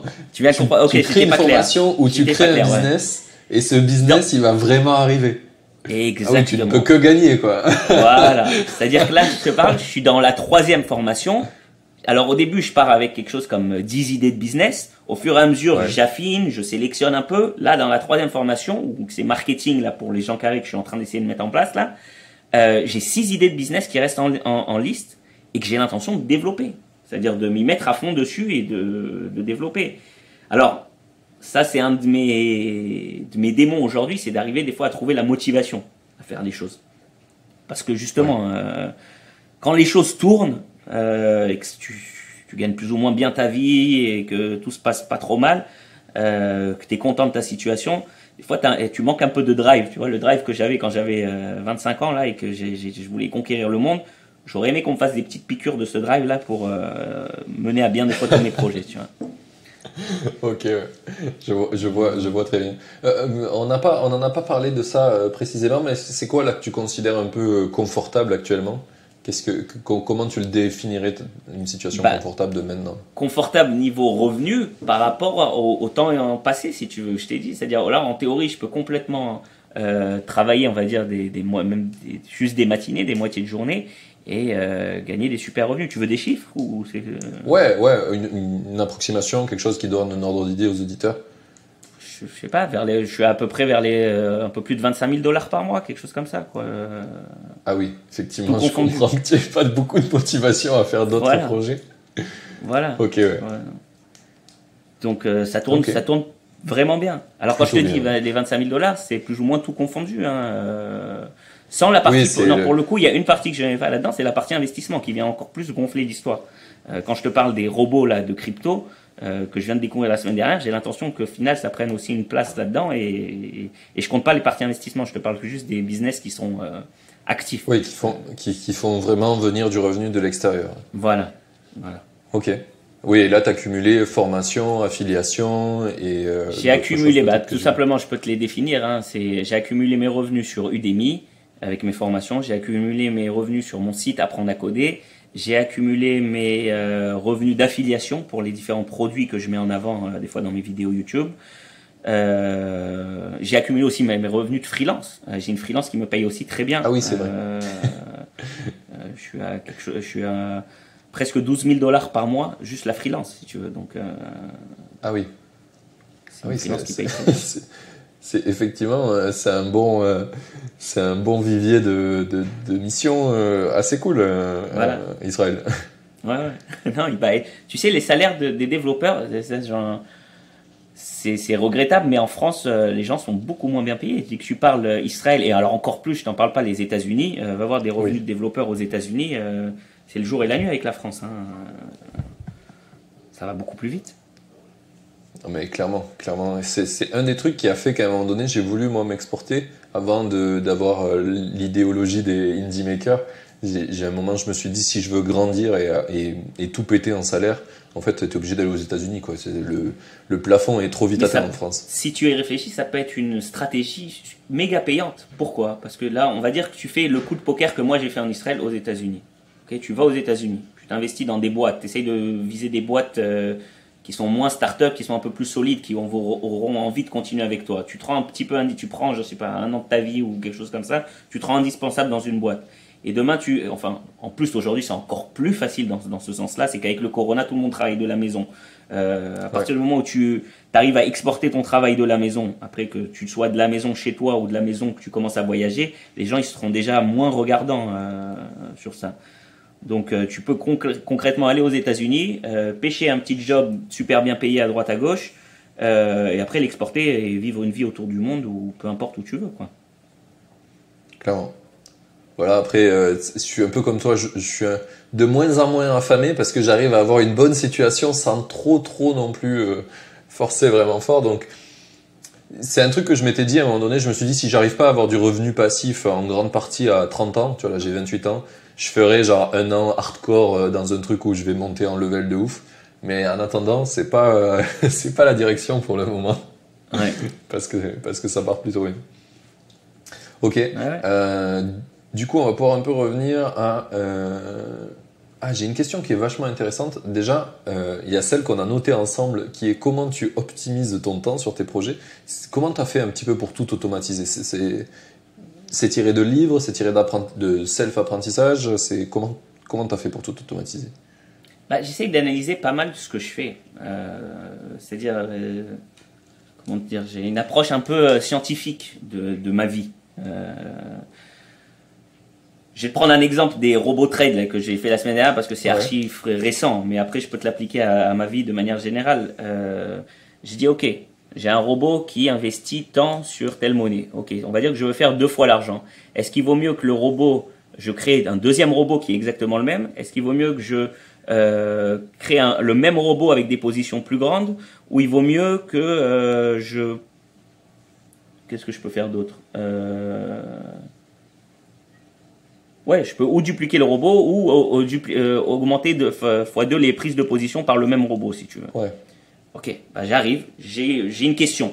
Donc je fais hypothèse, j'essaye les deux, je les compare, un peu du A/B testing comme ça, si tu veux, et je laisse le gagnant, quoi. Donc c'est un peu la même chose avec ma vie, c'est-à-dire de manière générale, j'ai testé pas mal de choses, je vois où est la loi de Pareto, là, le 80-20, si tu veux, qu'est-ce qui marche, qui t'amène le plus d'effets avec le minimum d'efforts requis, et ça, je le laisse. Donc, par exemple, moi, j'étais arrivé à la conclusion que pour mes cours en ligne, ce qui faisait tenir tout le truc, c'était le fait de publier des vidéos de YouTube, d'attirer du trafic, et deux, d'avoir un système de automation de email marketing qui gère les gens avec, tu leur apprends des choses, tu leur, tout un enfin, il y a toute une stratégie derrière, si tu veux, dans l'email marketing. Ouais. Et ça a tenu. Donc, au final, au jour d'aujourd'hui, pour tenir ces business de code en ligne, sur la partie Udemy, j'ai même trouvé quelqu'un qui s'occupe du support pour moi, parce que là, il y a énormément de volume, puisque j'ai beaucoup d'étudiants à répondre, si tu veux. Il y a quelqu'un que je paye qui s'occupe du support pour moi. C'était tout simplement un étudiant, hein, qui a commencé à le faire gratuitement. Un jour, je vois quelqu'un qui commence à répondre, parce que c'était ma femme souvent qui c'était casse-tête. Elle perdait du temps là-dessus, si tu veux. Et c'était souvent assez répétitif en plus. Donc il y a quelqu'un qui a commencé à répondre aux questions. On l'a contacté, on lui a dit est-ce que tu veux le faire de manière sérieuse et avec un statut dans lequel il y aura la signature comme quoi tu fais partie de l'équipe, quoi. Il a dit je suis partant à fond. Allez, on l'a fait et ça a tenu. Donc Udemy par exemple, c'est totalement optimisé. Je fais rien du tout. La partie de mon site, alors c'est ma femme qui gère le support, c'est tout. C'est-à-dire là aussi, tout le reste c'est passif, c'est mis en place, ça tourne tout seul. Les trucs d'affiliation, alors là je t'en parle même pas, c'est complètement optimisé, j'ai rien à faire du tout. Oui, ça c'est assez connu ça quand même. La seule chose qui est pas optimisée, c'est le fait de produire du contenu sur YouTube. Et comme l'année dernière j'ai découvert mon why là, de dire je veux aider les gens à atteindre la liberté, que je me suis un petit peu, je dirais entre guillemets, écarté du code. Écarté du code dans la mesure où j'avais fait ma formation sur le code et j'ai dit ok, moi je veux plus m'attirer vers ce qui moi me passionne, parce que c'est ça, quand tu commences à réussir dans certains projets, tu commences à chercher plus de sens à ce que tu fais, si tu veux. Et donc moi le sens je l'ai trouvé dans le fait de French Maker, en gros, de faire des formations sur le Maker. Alors ça a été un mauvais move, hein, je peux te le dire, là, si je regarde les stats de ma chaîne YouTube.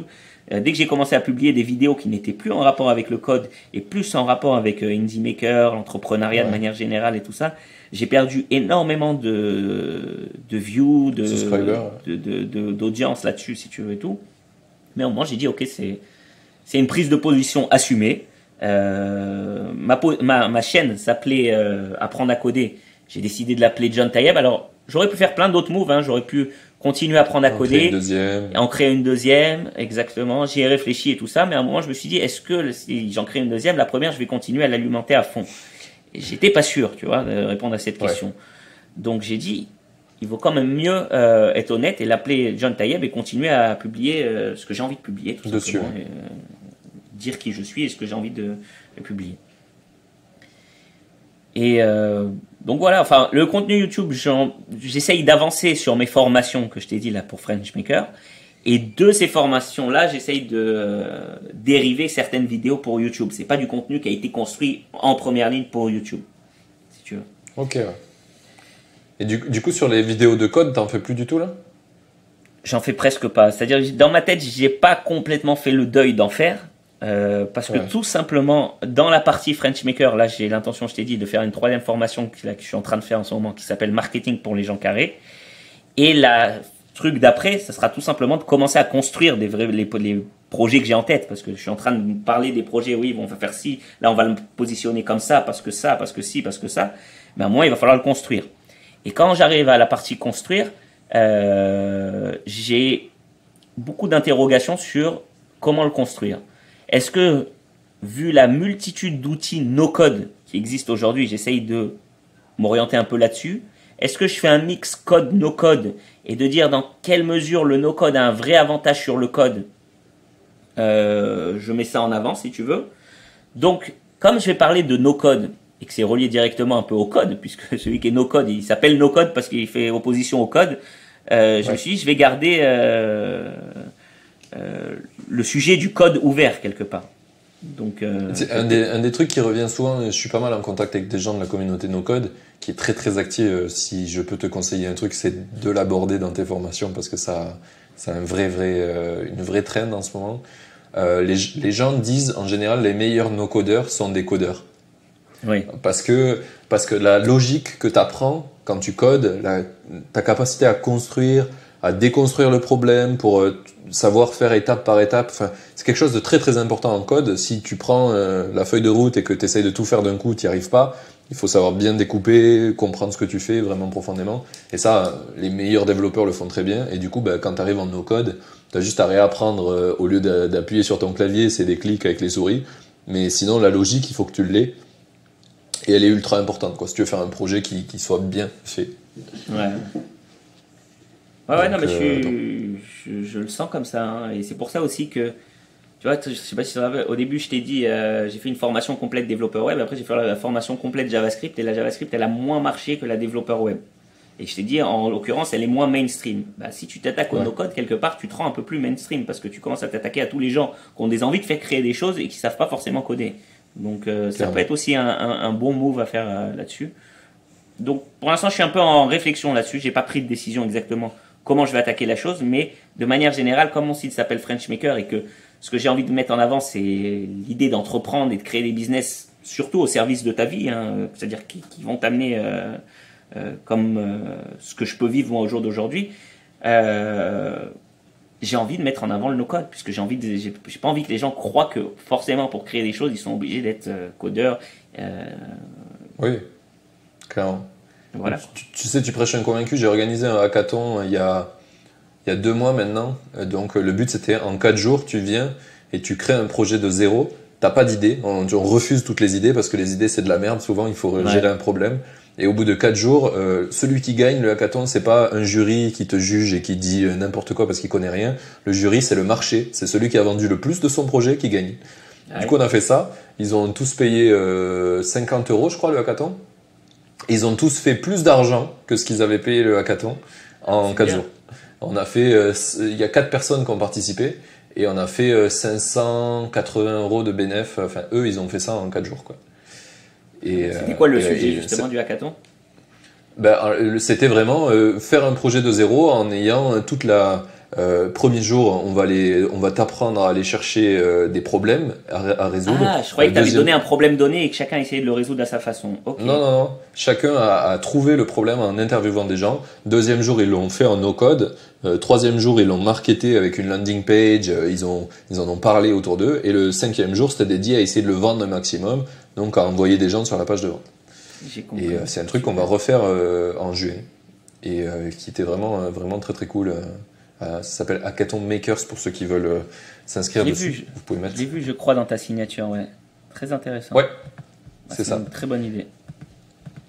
Et je suis clairement convaincu comme toi que le no-code, c'est un pouvoir phénoménal. Et on a eu des gens qui savaient pas coder et qui ont fait des projets et qui étaient là, en fait, je peux potentiellement faire ce projet-là, le continuer. Ils nous en parlent, tu vois, on est dans un Discord où ils nous en parlent et ils continuent de le faire. Ils ont eu d'autres clients à la suite de ça. Enfin, ça a vraiment, en 4 jours, on les a startés sur un truc, quoi. Donc, il reste plein de choses à apprendre encore, hein. C'est pas en 4 jours que tu apprends à faire tout un business. Mais en tout cas, ça a créé quelque chose de fou, j'ai trouvé, et je suis trop content d'avoir fait ça. Voilà. Ah bah, charmé, très bien. Mais tu vois, c'est quand tu dis j'ai envie d'apprendre aux gens à transmettre ça, à ce côté, on est tous capables d'être indépendants, il n'y a pas besoin de coder, ça me touche. Tu vois, tu comprends que ça me touche. Ah oui. Non, parce que les gens, tu sais, souvent, ils s'imaginent, ah non, mais ok, lui il fait ça, mais c'est pas pour moi. Ils se mettent des fausses barrières qui existent. On dit ça, des croyances limitantes là. Qui les fameuses. Non, moi je peux pas faire ça parce que moi je suis comme ci et moi je suis comme ça. Ben non, mais en fait, tout le monde peut. Il faut un peu ouvrir son esprit et s'essayer aux choses, tout simplement. C'est exactement pour ça que je fais ce podcast, parce que je trouve qu'il y a plein de gens qui font des trucs de ouf, tu vois, comme toi. Le coup de poker que t'as fait, c'est parce que t'avais pas de croyances limitantes. Sinon, la plupart des gens, ils disent, bah non, on n'a pas le droit de faire ça. En attendant, tu l'as fait, et finalement, ils sont super contents. Tu vois, c'est comme le premier job que j'ai eu. Genre, j'ai fait Epitech, c'est une école super connue en France d'ingénieurs en informatique. Et donc, j'ai posé sur Twitter, je cherche un job. Et quelqu'un m'a contacté, il m'a dit, t'as fait quoi comme école? Et j'ai dit, j'ai fait Epitech. En fait, la vérité, c'est que j'étais en train de faire Epitech. Et du coup, ils m'ont embauché, j'étais toujours à l'école. Et au bout de 6 mois, je leur ai dit, je peux pas venir aujourd'hui, j'ai un examen. Ils m'ont dit, un examen de quoi? Je dis, je suis à l'école. Et du coup, ils ont rigolé, ils ont dit, en fait, t'es toujours étudiant. Voilà, des fois, il faut pousser un peu les portes, hein, c'est sûr. T'es obligé des fois. C'est ça. Et puis, en fait, si tu fais bien le job, si tu crois que tu es capable de mettre l'énergie suffisamment pour le faire correctement, il y a peu de gens qui vont te dire c'est pas bien, mec. C'est parce que si tu le fais bien, c'est ok, tu vois. C'est un truc qui est revenu souvent à Paris. Je sais pas si tu as déjà habité à Paris ou eu l'ambition d'y habiter, mais pour habiter à Paris, les loyers sont super chers et on te demande souvent une assurance loyer impayé il faut que tu justifies que ton salaire fait 3 fois le montant du loyer. C'est clairement impossible. 1700 euros de loyer, il y a peu de gens qui les ont en x3, tu vois. D'accord. Et du coup, il y a plein de gens qui n'arrivent pas à trouver d'appart. Et moi, quand je suis arrivé là-bas, je me suis dit, mais le 1700 balles à deux, on va les payer, c'est sûr. Mais par contre, on n'aura jamais l'assurance loyer impayé. Alors, on a fait une fausse fiche de paye. Mais en soi, j'ai vécu 2 ans dans l'appartement, ça s'est super bien passé, je suis parti. Et voilà. Et toutes les agences de Paris le savent, hein. Tu peux faire un faux le plus dégueulasse qui soit, ils s'en foutent. Eux, faut que l'assurance, elle le valide. Si ça valide, tout le monde est content. Parce que le système est mal foutu et voilà. Et les seuls ça, qui c'est gagnent, très c'est ceux la qui... mentalité israélienne, là, pour le coup, tu vois, de forcer un peu le destin en jouant un peu avec les définitions à droite à gauche. Ça s'appelle, en hébreu, ça s'appelle la chutzpah. C'est-à-dire le fait de pousser un peu et d'exagérer les choses. Ok, ouais. Mais voilà, mais c'est un truc qui, je trouve, des fois est dommage pour certaines personnes parce que ils se retrouvent à... Tu vois, j'ai des potes qui faisaient des heures de route à Paris, tu vois, parce ils habitaient pas dans Paris parce qu'ils n'arrivaient pas à avoir d'appart, alors qu'ils avaient les moyens de le payer. Juste, le système n'était pas Le système fait n'est pas pour eux. parfait. Bah, tu sais, c'est à quoi ça me fait penser? Ça me fait penser aux gens qui encore des fois recrutent des développeurs sans voir leurs compétences, leurs projets, qu'est-ce qu'ils ont fait, montre-moi tes sites, en gros, montre-moi ton portfolio, c'est ça qui parle vraiment. Et ils leur demandent, ok, quelle école tu as fait, quel truc tu as fait. Ok, ben moi je disais à tout le monde dans ma formation, moi le premier, ok, si tu sens que tu as ce genre de personne en face de toi, mens. Dis que tu as fait une école réputée. Déjà, je pense qu'à 99,9%, en tous les cas, je n'ai pas commencé en France, Ouais. mais je peux te dire en Israël, personne ne vérifie quoi que ce soit. C'est-à-dire, personne ne dit allô, bonjour, Mais c'est telle école, impossible. est-ce que vous avez eu un élève un jour qui s'appelait comme ça, tu vois, genre. Mais tu sais On que te je crois que demanderait. c'est illégal en France de faire ça. T'as pas le droit d'aller te poser une question à l'école, ils divulgueraient tes informations privées, tu vois. Donc Ouais. je crois que c'est même pas possible. Donc, si en forçant un peu le destin, tu peux. C'est on va dire un mensonge pour un bien, si tu veux. Mais. Mais, Ça- tu vois, tout à l'heure, on a parlé de ma copine où je te disais qu'ils sont super contents de la boîte. Le premier entretien qu'elle a fait avec le CTO, elle lui envoie un message sur LinkedIn et il lui envoie je connais ton école, elle avait fait O'Clock. Il a dit le niveau est trop faible, laisse tomber. Et elle était là, elle était dégoûtée, tu vois, elle s'est fait remballer, ça fait mal un peu à la fierté. Et j'y ai dit montre-lui des side projects que tu as fait parce elle a eu des bons conseils, du coup elle avait fait des side projects, elle lui dit, juste dis-lui je comprends ton appréhension, mais regarde ce que j'ai fait si tu as le temps. Et elle lui a envoyé ça, il a renvoyé un message le lendemain, il a dit j'ai vu ce que tu as fait, trop stylé, viens on parle. Et ouais. depuis elle est dans cette boîte, tu vois. Bah oui, Enfin, ça tient à rien des fois. bah oui, c'est sûr. Non, c'est sûr. Ok. Et ben franchement on a pas mal dérivé, regarde, ça fait 1h20 qu'on parle, on commence un petit peu, je suppose que toi aussi t'as des petites choses à faire avec ta famille, là je les entends derrière. Là, tu les entends, ouais, bah, ils sont arrivés là, justement. Ils sont rentrés de l'école. On les a mis dans une école internationale ici. Trop cool, trop cool. Du coup, regarde, ce que je te propose, c'est que j'aille vers mes questions un petit peu finales et comme ça, on va pouvoir terminer ce podcast. Je suis pas pressé, hein, ne te sens pas pressé, ça va, Ok, très bien. Donc du coup là, on a parlé on a parlé un peu des projets futurs que tu comptes faire. Tu peux un peu citer sur les 6 projets là que tu as envie de faire, c'est quoi un petit peu les idées? Ok, je peux complètement. Je te donne un exemple. La plupart des choses, comme moi je suis parti de l'idée startup sur mesure, c'est des choses qui sont sur mesure sur moi. Puisque moi je dis aux gens, trouvez des idées de startup sur mesure sur vous. Donc moi je les ai pris sur moi. Donc, par exemple, nous dans notre vie de nomade où on passe de pays en pays, on change de pays tous les quelques mois, machin, un de nos challenges, c'était le fait de trouver des écoles. Parce que si tu regardes les écoles internationales, il y en a un peu partout dans le monde, des écoles. Nos enfants parlent anglais couramment. À partir du moment où tu parles anglais couramment, tu peux trouver des écoles partout dans le monde, pratiquement pour tes enfants, sans trop de soucis. Et un des challenges qu'on a eu, c'était le fait que souvent les écoles, il faut faire un travail de tri énorme pour savoir lesquels acceptent tes enfants sur quelles périodes. Okay, tu sais, ça marche par terme. Premier terme, deuxième terme, troisième terme. Et il y en a qui vont te dire, ok, nous on accepte qu'un enfant vienne un terme, nous on accepte même qu'un enfant vienne 1 mois ou 2 mois ou quelque chose comme ça. Et nous on accepte par exemple qu'une année. Mais tout ça, c'est un travail de fourmi d'aller leur envoyer des mails jusqu'à qu'ils te répondent. Des fois, ils te répondent à côté de la plaque. Tu repères encore une semaine avant qu'ils te répondent à ton prochain mail. Donc, c'est un peu galère. Donc, moi, par exemple, un de mes projets, c'est tout simplement de faire une plateforme. Alors, il faudra faire un travail en amont, si tu veux, pour répertorier et avoir des bonnes infos, où tu aurais toutes ces réponses à ces questions. Ou n'importe qui veut trouver une école, demain, je sais pas si tu connais un site qui s'appelle aujourd'hui nomadlist.com. Bien sûr, Pieter Level, ultra connu dans le milieu d'indie. Je l'adore ce mec-là. Tu m'as demandé aussi à un moment qui tu pourrais inviter. Lui, si tu peux l'avoir aussi, ça serait pas mal, ça serait fantastique. Si je passe le podcast en anglais, je pense que j'y demande direct. Enfin, son site là, à lui, il m'a beaucoup inspiré, mais pour le sujet des écoles, dans le fait de dire, ok, tu veux chercher une destination où tu veux aller, mais tu veux trouver en même temps une école pour tes enfants. Parce que quand tu es nomade seul, son site est fantastique, tu as tout ce que tu peux imaginer, mais il n'a pas encore intégré la recherche d'école à son site, si tu veux. C'est pas du tout développé. C'est pas ce qu'il vise, et j'imagine que ça rendrait le truc plus compliqué. Donc j'ai pensé faire un site qui permettrait de rechercher une école à court terme. Par exemple, tu veux te dire, j'en sais rien, moi j'ai envie de passer 3 mois à Bali, ça correspond pile au premier terme de telle école, et tu peux avoir en même temps, bien sûr, tout ce qu'il y a sur les écoles, les reviews, les prix, tout ce qui concerne directement les écoles, les tranches d'âge qu'ils acceptent, tout ça si tu veux. Donc ça c'est une idée de business par exemple que j'aimerais bien développer. Il y en a plein d'autres, hein. Si tu veux que je continue, je peux te les sortir. Vas-y, allez, on en fait 2-3, ton top 3.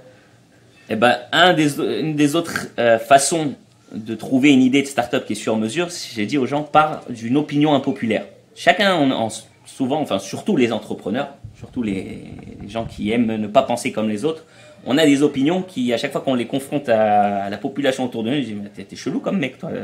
C'est bizarre ton truc, quoi. » Ou « Pourquoi tu penses comme ça ?» Tu sens que t'es dans la contradiction avec la majorité, si tu veux, quelque part. Et une de mes opinions impopulaires, enfin c'est plus une de mes techniques impopulaires, je l'ai mis très tôt en place dans ma vie et je l'utilise encore aujourd'hui, c'est ce que j'appelle la vidéo de motivation.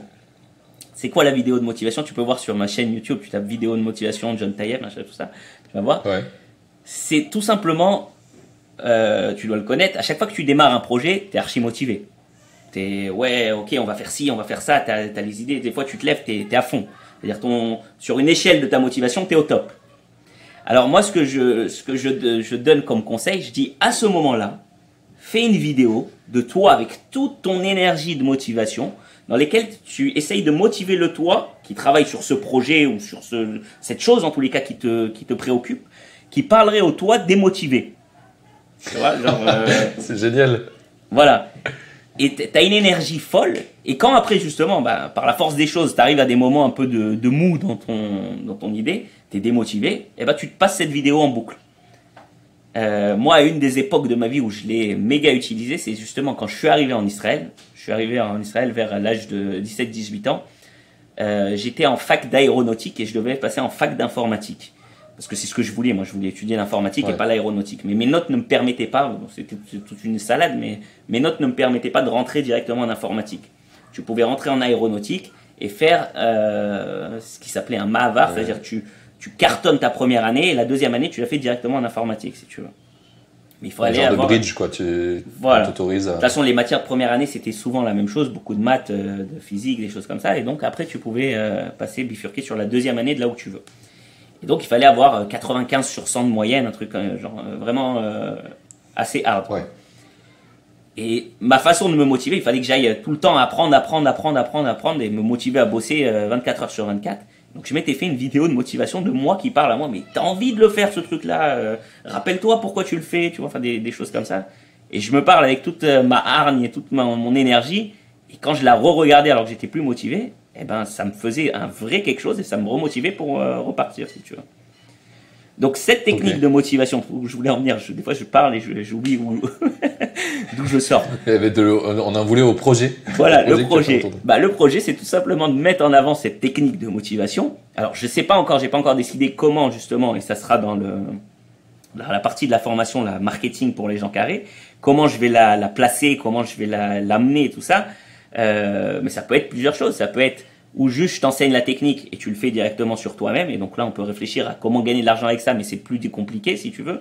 Ou carrément, Tu peux remplir, imagine-toi, un questionnaire sur tes challenges et tout ça, et avec même une sorte d'AI, AI, c'est-à-dire, tu comprends ce que je veux dire, intelligence artificielle, ou même directement avec des scripts, si tu veux, qui ferait ça pour toi, qui te sort un texte de motivation que tu dois dire et que tu peux t'enregistrer, machin. Après, on peut même aller voir plus loin en disant, j'avais mis en avant, mais bon, alors ça, c'est un peu irréel pour l'instant, ça m'a l'air un peu trop compliqué. Je sais pas si tu connais, c'est quoi le deepfake? Oui. Voilà. Tu t'auto-deepfake ta vidéo.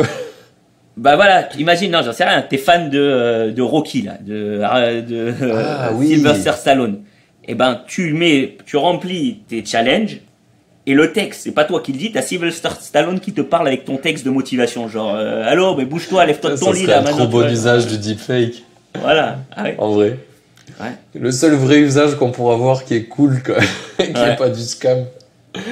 Ok, stylé. Donc, ce que tu me dis, ça me fait un peu penser à, je sais pas si tu connais la plateforme Makerlog ou Whip de Marc. Whip, c'est whip.co, c'est de Marc Cronenberg ou quelque chose comme ça. Je vais saccager son nom, je suis désolé.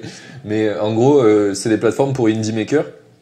J'essaye un peu de reproduire ça en ce moment sur Indie Maker aussi, en français, mais en gros, tous les jours, tu viens mettre les tâches que tu as fait sur tes projets, et un peu comme Snapchat, tu as des flammes, si tu postes au moins une tâche par jour, chaque jour, et tu gardes, tu sais, tu as 2 flammes, 3 flammes, 4 flammes, et bref, au bout d'un moment, ça pousse les gens, en fait, si tu arrives à commencer à avoir déjà une semaine, 10 jours de flammes, ben, t'as plus envie de les casser, tu sais, et de plus avoir cette historique-là, parce qu'il y a une espèce de leader de gens qui font le plus de tâches depuis le plus longtemps possible. Et du coup, ça te pousse à vouloir continuer à avancer sur tes projets. Après, je pense que le concept est à améliorer de ouf. Moi, j'aimerais mettre de la gamification là-dedans, de faire que s'il y a de l'entraide, tu gagnes des flammes en plus, je sais pas, que tu aies des moyens, que ça soit une genre de monnaie, tes flammes aussi, tu vois. Mais voilà, je trouve ça vachement intéressant sur le sujet de motivation, et je crois vraiment que c'est un vrai souci. Bah oui, parce que les gens, même les gens qui nous écoutent, ils peuvent avoir un pic de motivation à la fin de ton podcast, et tu vas leur reparler 2 jours plus tard, c'est redescendu. Mais s'ils ont capté ce moment de motivation là, quand ils étaient motivés et qu'ils se sont poussés un petit peu plus pour faire leur vidéo de motivation et qu'ils se la repassent dans 2 jours, il y a une valeur là. Clairement. Et les premiers emails d'ailleurs que j'ai envoyés sur Indie Maker, c'était vachement des trucs. J'avais fait une séquence automatisée où j'envoyais tous les jours, vas-y, fais ce truc sur ton projet. Tu vois, j'essayais vraiment de pousser les gens à l'action, parce que les emails, t'en reçois des tonnes, et c'est que des trucs barbants où les mecs t'expliquent sa vie et t'en as un peu rien à faire des fois. Et du coup, je voulais à mort pousser les trucs à l'action aussi. Mais j'ai pas trouvé les bonnes motivations. Il me manquait le côté deepfake avec ton personnage préféré peut-être.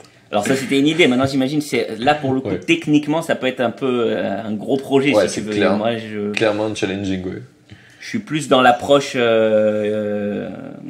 comment ça, lean, là. Ça veut dire que tu commences par un petit truc, tu vois un petit peu, tu vas pas forcément se lancer dans une grosse aventure et que tout d'un coup, pour te rendre compte 6 mois après que ça marche pas trop, donc. Clairement, mais du coup, il faudrait que tu aies les accès de OpenAI GPT-3.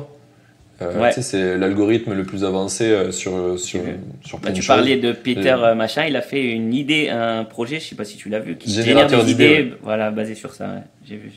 Yes.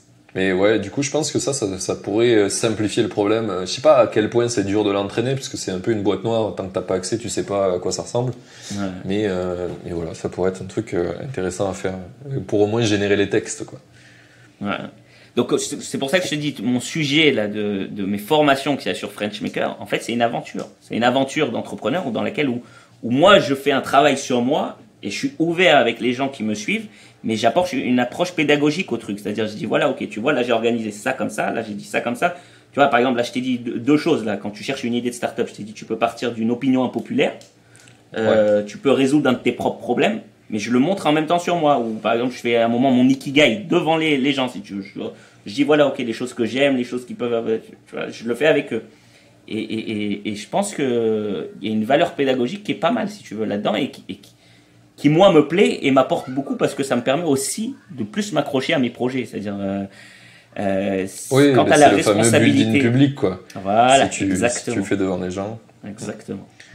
C'est un des trucs que je compte faire sur le côté un peu transparence aussi que j'ai prévu là, c'est que j'ai eu une discussion avec un maker il y a pas longtemps et on parlait du coaching et on parlait du fait que quand t'es sportif, c'est évident d'avoir un coach. T'es sportif, genre tu fais la natation à ton village jusqu'à t'es champion du monde, t'as un coach tout le long de ta vie.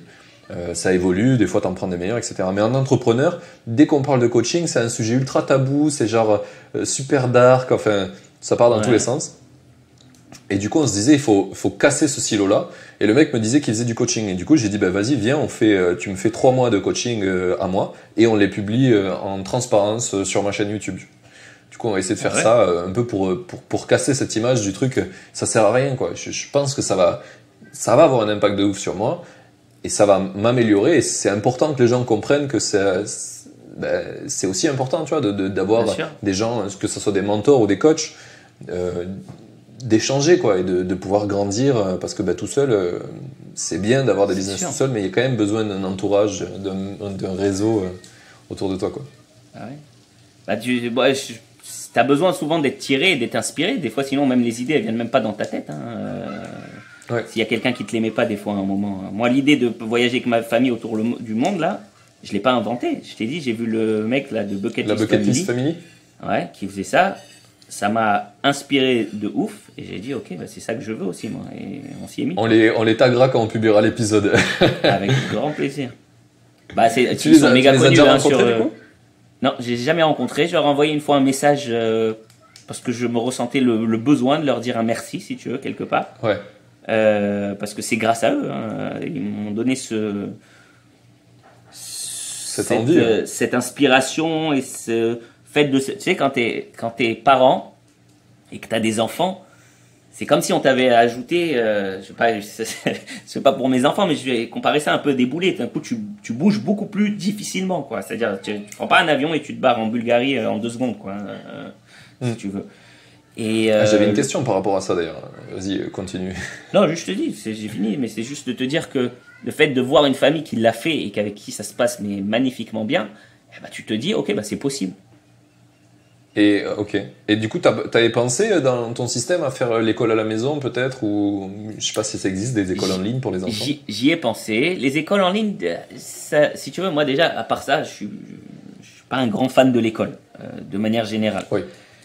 Parce que souvent ça te formate et en tant qu'entrepreneur tu essayes d'éviter le formatage. T'as pas envie que tes enfants ça soit le mouton de plus d'une vie pépère employée dans un corporate. Puis en tant que bon entrepreneur en général t'as passé pas mal de temps à désapprendre tout ce qu'on t'avait appris pour pouvoir repartir propre. Exactement.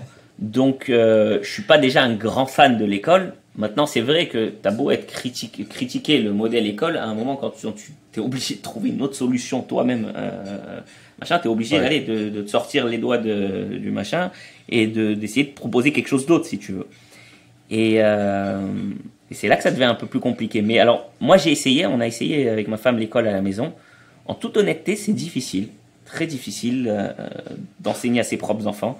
Il faut énormément de patience, tu vois. Dans mes cours en ligne, moi, quand j'enseigne énormément, qui suis dans le monde de la pédagogie, tout ça, pourtant, je partais avec un avantage, mais le fait de le faire en mode quotidien, répétitif, tous les jours, et subir les « oh non, j'ai pas trop envie là », ou tu vois, ou les choses comme ça, c'est un peu difficile. Ouais, c'est pas simple. C'est un peu difficile. Mais là, on a essayé pas mal de choses, nous, dans l'éducation des enfants. Que ça soit, on a eu une fille au père à un moment qui a voyagé pendant 6 mois avec nous, qui justement a pris nos enfants. Drôle, ça. J'ai un anglais pas terrible. Alors maintenant, depuis qu'on voyage, il s'est grandement amélioré, mais j'avais un anglais assez horrible, si tu veux, au début, comme un tout bon français. Je sais pas toi ton anglais, mais en tous les cas, surtout le seul truc qu'on pouvait pas me reprocher, c'était l'accent. Après, j'étais totalement une merde, je connaissais aucun mot, mais j'avais un bon accent. Donc depuis le voyage, ça c'est vachement cool. Des fois, les gens me disent, mais t'es de quelle nationalité? Et là, je suis refait, tu sais. Je me dis, il a pas découvert. T'as un petit accent du sud, toi, non? Ou quelque chose comme ça, non? Ouais. Par contre, en français, j'ai un gros accent du sud. Ouais. Ah oui. Non, tout d'abord te dire, on a pris une fille au père et elle les a fait passer de 0 en anglais à bilingue total, mais avec accent anglais. Elle était prof en anglais d'école primaire. Elle a voyagé avec 6 mois avec nous. Elle a kiffé sa vie parce qu'elle était avec nous dans des destinations, Fidji, Tonga, Polynésie, Australie, Nouvelle-Zélande. Elle a kiffé, tu vois, des trucs de folie. Et c'était un win-win parce qu'elle était super bonne dans ce qu'elle faisait, quoi. Elle leur a appris l'anglais. Mon fils, il me corrige à moi en anglais tout le temps maintenant. C'est Je beau, peux te ça. donner des anecdotes, tu vas être mort de rire. Genre, par exemple, tu vois le mot iron, comment on dit, du fer. Ouais. Comment tu le prononces en bon français qui veut le dire en anglais? Iron. Enfin, tu vas dire un truc qui ressemble à iron. Iron, c'est-à-dire dans l'ordre, ça va être Ouais. d'abord le I, ensuite le run. Et mon fils, il me dit non, parce que tu réfléchis à comment ça s'écrit. Tu te dis, ça s'écrit I-R-O-N, logique, tu dis iron. Ouais. Bah non, ça se dit pas comme ça. Ça se dit comment? Ça se dit iron. Ça paraît contre-intuitif, mais c'est vrai. Je l'ai vérifié, c'est vrai. Mon fils, il me dit, on dit pas iron, on dit iron. Et pourquoi? Parce qu'en fait, c'est le son IR qui fait le iron, et le ON, il se prononce à peine, il fait juste un N, comme ça, tu vois. Donc ça fait iron. Ok. Intéressant. Voilà. Tu sais que des fois, quand t'es bon français, par exemple, mon principal problème, où je me fais à chaque fois cramer, c'est si dans ma phrase, il y a un mot qui commence par H. Et là, c'est Ah oui. mort. Tu sais, en français, tu le dis jamais, il n'existe pas ce mot. J'en suis arrivé à un point où même quand j'écris en français, j'oublie de le mettre parce que maintenant, vu que je le dis jamais. Ah oui. Bah oui. Mais ouais, il y a plein de trucs comme ça en anglais où c'est dur pour les Français. Ouais. Voilà. Donc on a essayé la fille au père, on a essayé les écoles internationales, c'est ce qu'on continue toujours à faire. On a essayé Ouais. l'école à la maison. Moi Mais j'aime bien le la fait. fille au père, ça avait l'air de bien marcher. Pourquoi t'as arrêté? Bah déjà parce qu'on avait un contrat d'une durée limitée, c'est-à-dire Ouais. on avait pris sur 6 mois, pas plus. Et honnêtement, il y a quand même un élément pesant, c'est-à-dire que comme on bougeait d'endroit tous les 3 semaines, avoir quelqu'un qui est un peu extérieur à ton cercle familial pendant 6 mois avec toi en permanence, c'était bien, j'ai aucune plainte, hein, elle était fantastique, mais ça, des fois c'est un peu, t'es content un petit peu de T'es retrouver moins en ton chez toi. intimité, quoi. Voilà, tu peux pas te balader à poil dans la maison, quoi. Effectivement. Ouais, oui, il va se passer des problèmes, quoi. Voilà. C'est complexe. Ok. Ok, on a fait un peu pas mal de tours. Je pense qu'on va pouvoir aller aux questions un petit peu finales. Il y en a une qui est vachement intéressante, je pense. C'est qu'est-ce que tu aurais aimé qu'on te dise avant que tu te lances? Qu'est-ce que j'aurais aimé qu'on me dise? Je veux pas paraître bateau, hein, et comme tout ce qu'on peut te dire, bah, c'est lance-toi, essaye et tu verras bien ce que ça donne si tu veux. Mais ça, c'est si on parle plus du mode entrepreneuriat et tout, mais Ouais, de manière générale, c'est-à-dire le monde est tellement grand, tellement large, tellement de possibilités. C'est réfléchis 2 secondes retrouve ton toi intérieur qui parle avec toi-même et réfléchis à ce que tu veux de la vie et n'hésite pas à essayer de le faire et d'avancer dans ce sens. Pourquoi je te dis ça? Moi, c'est pour l'histoire de vie de famille qui, pour le coup, on a complètement déconnecté du système classique. ouais. Avec nos enfants, on vit autour du monde, on change d'endroit de Airbnb tous les quelques mois. Alors avant, c'était même tous les quelques semaines. On prend des avions à droite à gauche et ça se passe divinement bien. Aujourd'hui, je m'imagine même pas en rêve revenir à une vie classique. Ça serait tellement boring, c'est-à-dire je m'ennuierais tellement que je suis content de ma nouvelle vie. Et pourquoi? Parce que j'ai accepté le fait d'essayer quelque chose de nouveau. Donc, n'aie pas peur d'essayer quelque chose de nouveau. Mets-toi, même si tu as vraiment peur, mets-toi des filets de sécurité en mode, ok, j'essaye. Et tu te mets un if. If ça se passe pas bien, je refais ça. Et ben là, tu t'en sors. Ok. Ça va être trop stylé. On peut enchaîner sur ta citation préférée, peut-être? Je crois que nous l'as dit tout à l'heure déjà. C'était quoi? Après, C'était le Ravit. Ah, j'ai perdu son nom. Je mec donc je suis là, non? C'était pas ça que je t'avais dit? Ah oui, on avait en C'est ça. off, on avait parlé de ça. Le je mec donc je suis. Voilà, ça, bah alors je vais le dire. C'était ce qui est sur ton site. Vas-y. Bah, c'est une citation. Alors, je vais pas dire c'est ma citation préférée. Je me la suis tatouée sur le bras ou quelque chose comme ça. Mais dans ma recherche du why, là encore une fois, c'était de dire ok, bah moi j'aime le fait que maker, ça m'a apporté la liberté dont je voulais, et par le fait que je fais des choses que j'aime, et par le fait que ça me permet de me libérer du temps pour pouvoir faire juste pas des choses professionnelles que j'aime, mais même des plaisirs que j'aime. Si tu veux vivre une vie différente. Donc j'ai dit la citation, un peu le slogan de mon site, la French Maker, c'était je make, donc je suis. Au lieu de je pense, donc je suis, je make, donc je suis. Voilà. Trop cool, trop cool. On mettra le lien dans la description de French Maker. Avec C'est plaisir. vraiment super, je pense, que ce que tu fais là-bas. Et ça m'a inspiré pour plein de choses aussi sur ce que je fais avec la communauté Indie Maker. Bah, avec plaisir. Si tu veux, on peut continuer le contact. Si tu vois, j'ai toujours des synergies, des choses, avec plaisir.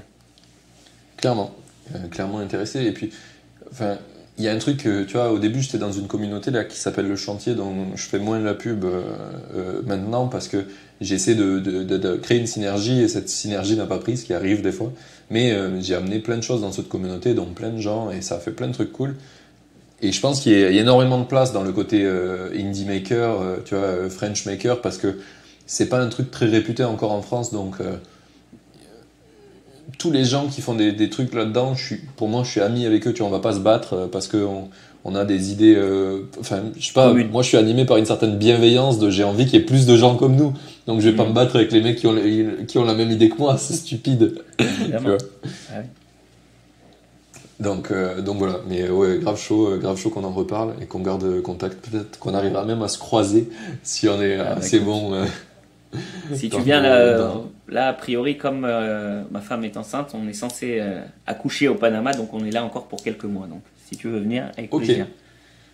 Intéressant. Et Tiens, ben, nous, on est juste tu m'as dit que à tu m'as dit que t'as la Madère. tu m'as dit que t'as la vidéo ou pas dans le podcast? Ouais, j'ai la vidéo, ouais. Ok, bah tiens, je vais te montrer, tu vois, là, je te Tu parle veux de faire vie une de petite famille. démo? Je vais te montrer la vie de famille, comme ça tu vas voir la réalité. Voilà, là ils m'attendent. Attends, je sais pas si on voit quelque chose. Ils sont en Ouais, train on de les voit. manger là au bord de l'eau. Après moi je vais partir sûrement faire du spearfishing, là, ce que je t'ai dit avec mon kayak, Ouais, qui est juste à côté d'eux.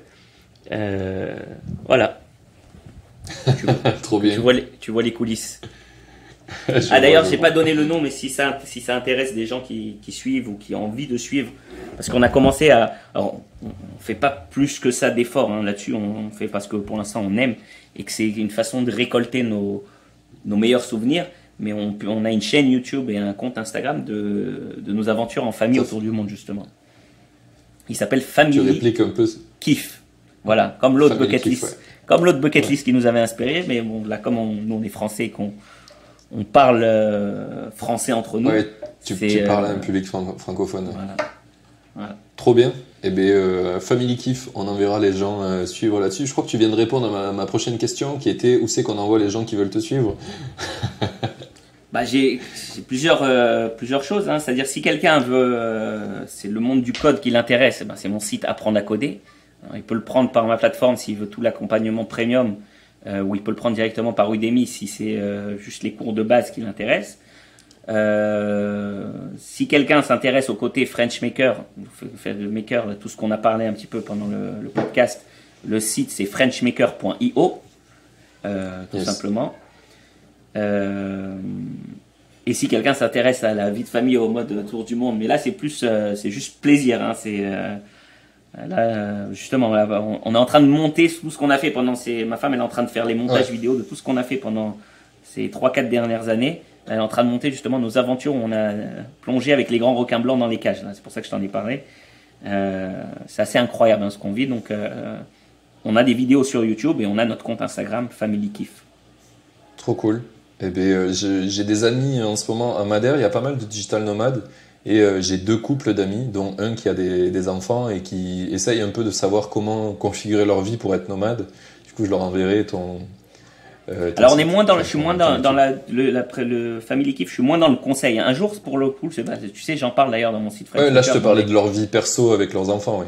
Voilà. Non, mais parce que c'est c'est plus en mode qu'est-ce qu'on a fait. On essaye de montrer nos souvenirs. C'est plus, en fait, c'est surtout pour nous. Tu sais, parce que quand tu vis des choses de fou. Tu as envie un peu d'accumuler. Et comment tu gardes une expérience, c'est d'en faire une vidéo, un montage de ce que tu as vécu, quoi. Donc, c'est plus pour nous, tout ce qui se passe sur Family Kiff, mais ça peut inspirer énormément de gens. Mais c'est moins dans le coaching, comment vivre cette vie, si tu veux. Alors, un jour, peut-être on suivra ce parcours, mais pour l'instant, on ne l'a pas fait encore. Oui, là, c'est juste du partage. Voilà. Ok, très bien. Mais je pense que ça les intéressera, c'est pour ça que je te disais ça. Et du coup, la dernière question, c'est quel est le prochain invité que je dois faire venir dans ce podcast selon toi? On en a dit pas mal, non? Moi, je t'ai dit les 2 personnes qui ont pour moi vraiment impacté ma vie, c'était Tim Ferriss avec le fait qu'on peut créer des business en ligne et vivre une vie à côté, quoi. Le deuxième, c'était Bucket List Family, avec le fait que même ta vie de famille, elle n'est pas obligée d'être standard avec tes enfants qui vivent une vie standard et toi qui vois à peine tes enfants peut-être 1 heure le soir et le week-end et que tu peux vraiment les voir grandir et partager beaucoup plus avec eux. Mais au-delà de ça, dans l'esprit Peter Level maker, aussi. Voilà, Peter Level. Que j'aime T'en as beaucoup. en français, un en français? Là, je vais me les noter quand je vais ouvrir la chaîne en anglais, mais. Pour être tout à fait transparent avec toi, c'est que je suis pas beaucoup. J'essaye dans ma vie justement que moi, c'est important pour moi de garder du temps pour faire ce que j'aime, de me déconnecter un peu des fois des réseaux et le travail de filtrage fait que je vais pas connaître des gens forcément des fois qui peuvent être très intéressants, mais Ouais, mais c'est pas grave, ça aurait pu être dans ton entourage, si tu connaissais d'autres gens qui vivent la même vie que toi, peut-être. Mais tu prêches un convaincu, hein. J'ai plus Instagram, j'ai plus Facebook, j'ai même plus l'application YouTube. Pour vraiment, que ça soit chiant d'y aller. Si je veux y aller, il faut ouvrir un navigateur. Bien. C'est-à-dire si je dois les mettre dans une liste, YouTube, je le mettrais vers le haut, de tout. Clairement, par rapport à Facebook, j'ai rendu le truc chiant quand même. J'y vais sur YouTube que par le navigateur. Comme ça fait que j'y vais pas trop. Tu comprends. Très bien. Mais ouais, clairement, c'est le truc que je garderai. Je me pose encore la question si je remets pas l'app, tu vois. Ouais. Mais bon. Ok. Eh bien, trop bien. J'ai vraiment trop kiffé parler avec toi. On a pris 1h50 de discussion. Ouais. C'était vraiment trop cool. On a un peu débordé sur ce qu'on se dit en général. J'espère que nos auditeurs nous ont écoutés jusque-là. Si c'est le cas, eh bien, envoyez des petits messages à John sur ses réseaux, sur son site. Dites-lui que vous venez de la part d'Indie Maker, ça serait trop cool. Et du coup, merci John pour ce temps. C'était trop bien. Bah merci à toi, moi aussi j'ai kiffé. C'est toujours sympa de parler avec des gens qui pensent un peu les mêmes choses que toi, donc ça m'a fait trop plaisir. Ok, eh bien, je vous souhaite une très bonne fin de journée et kiffe avec ta famille et à dans 2 semaines pour le prochain épisode.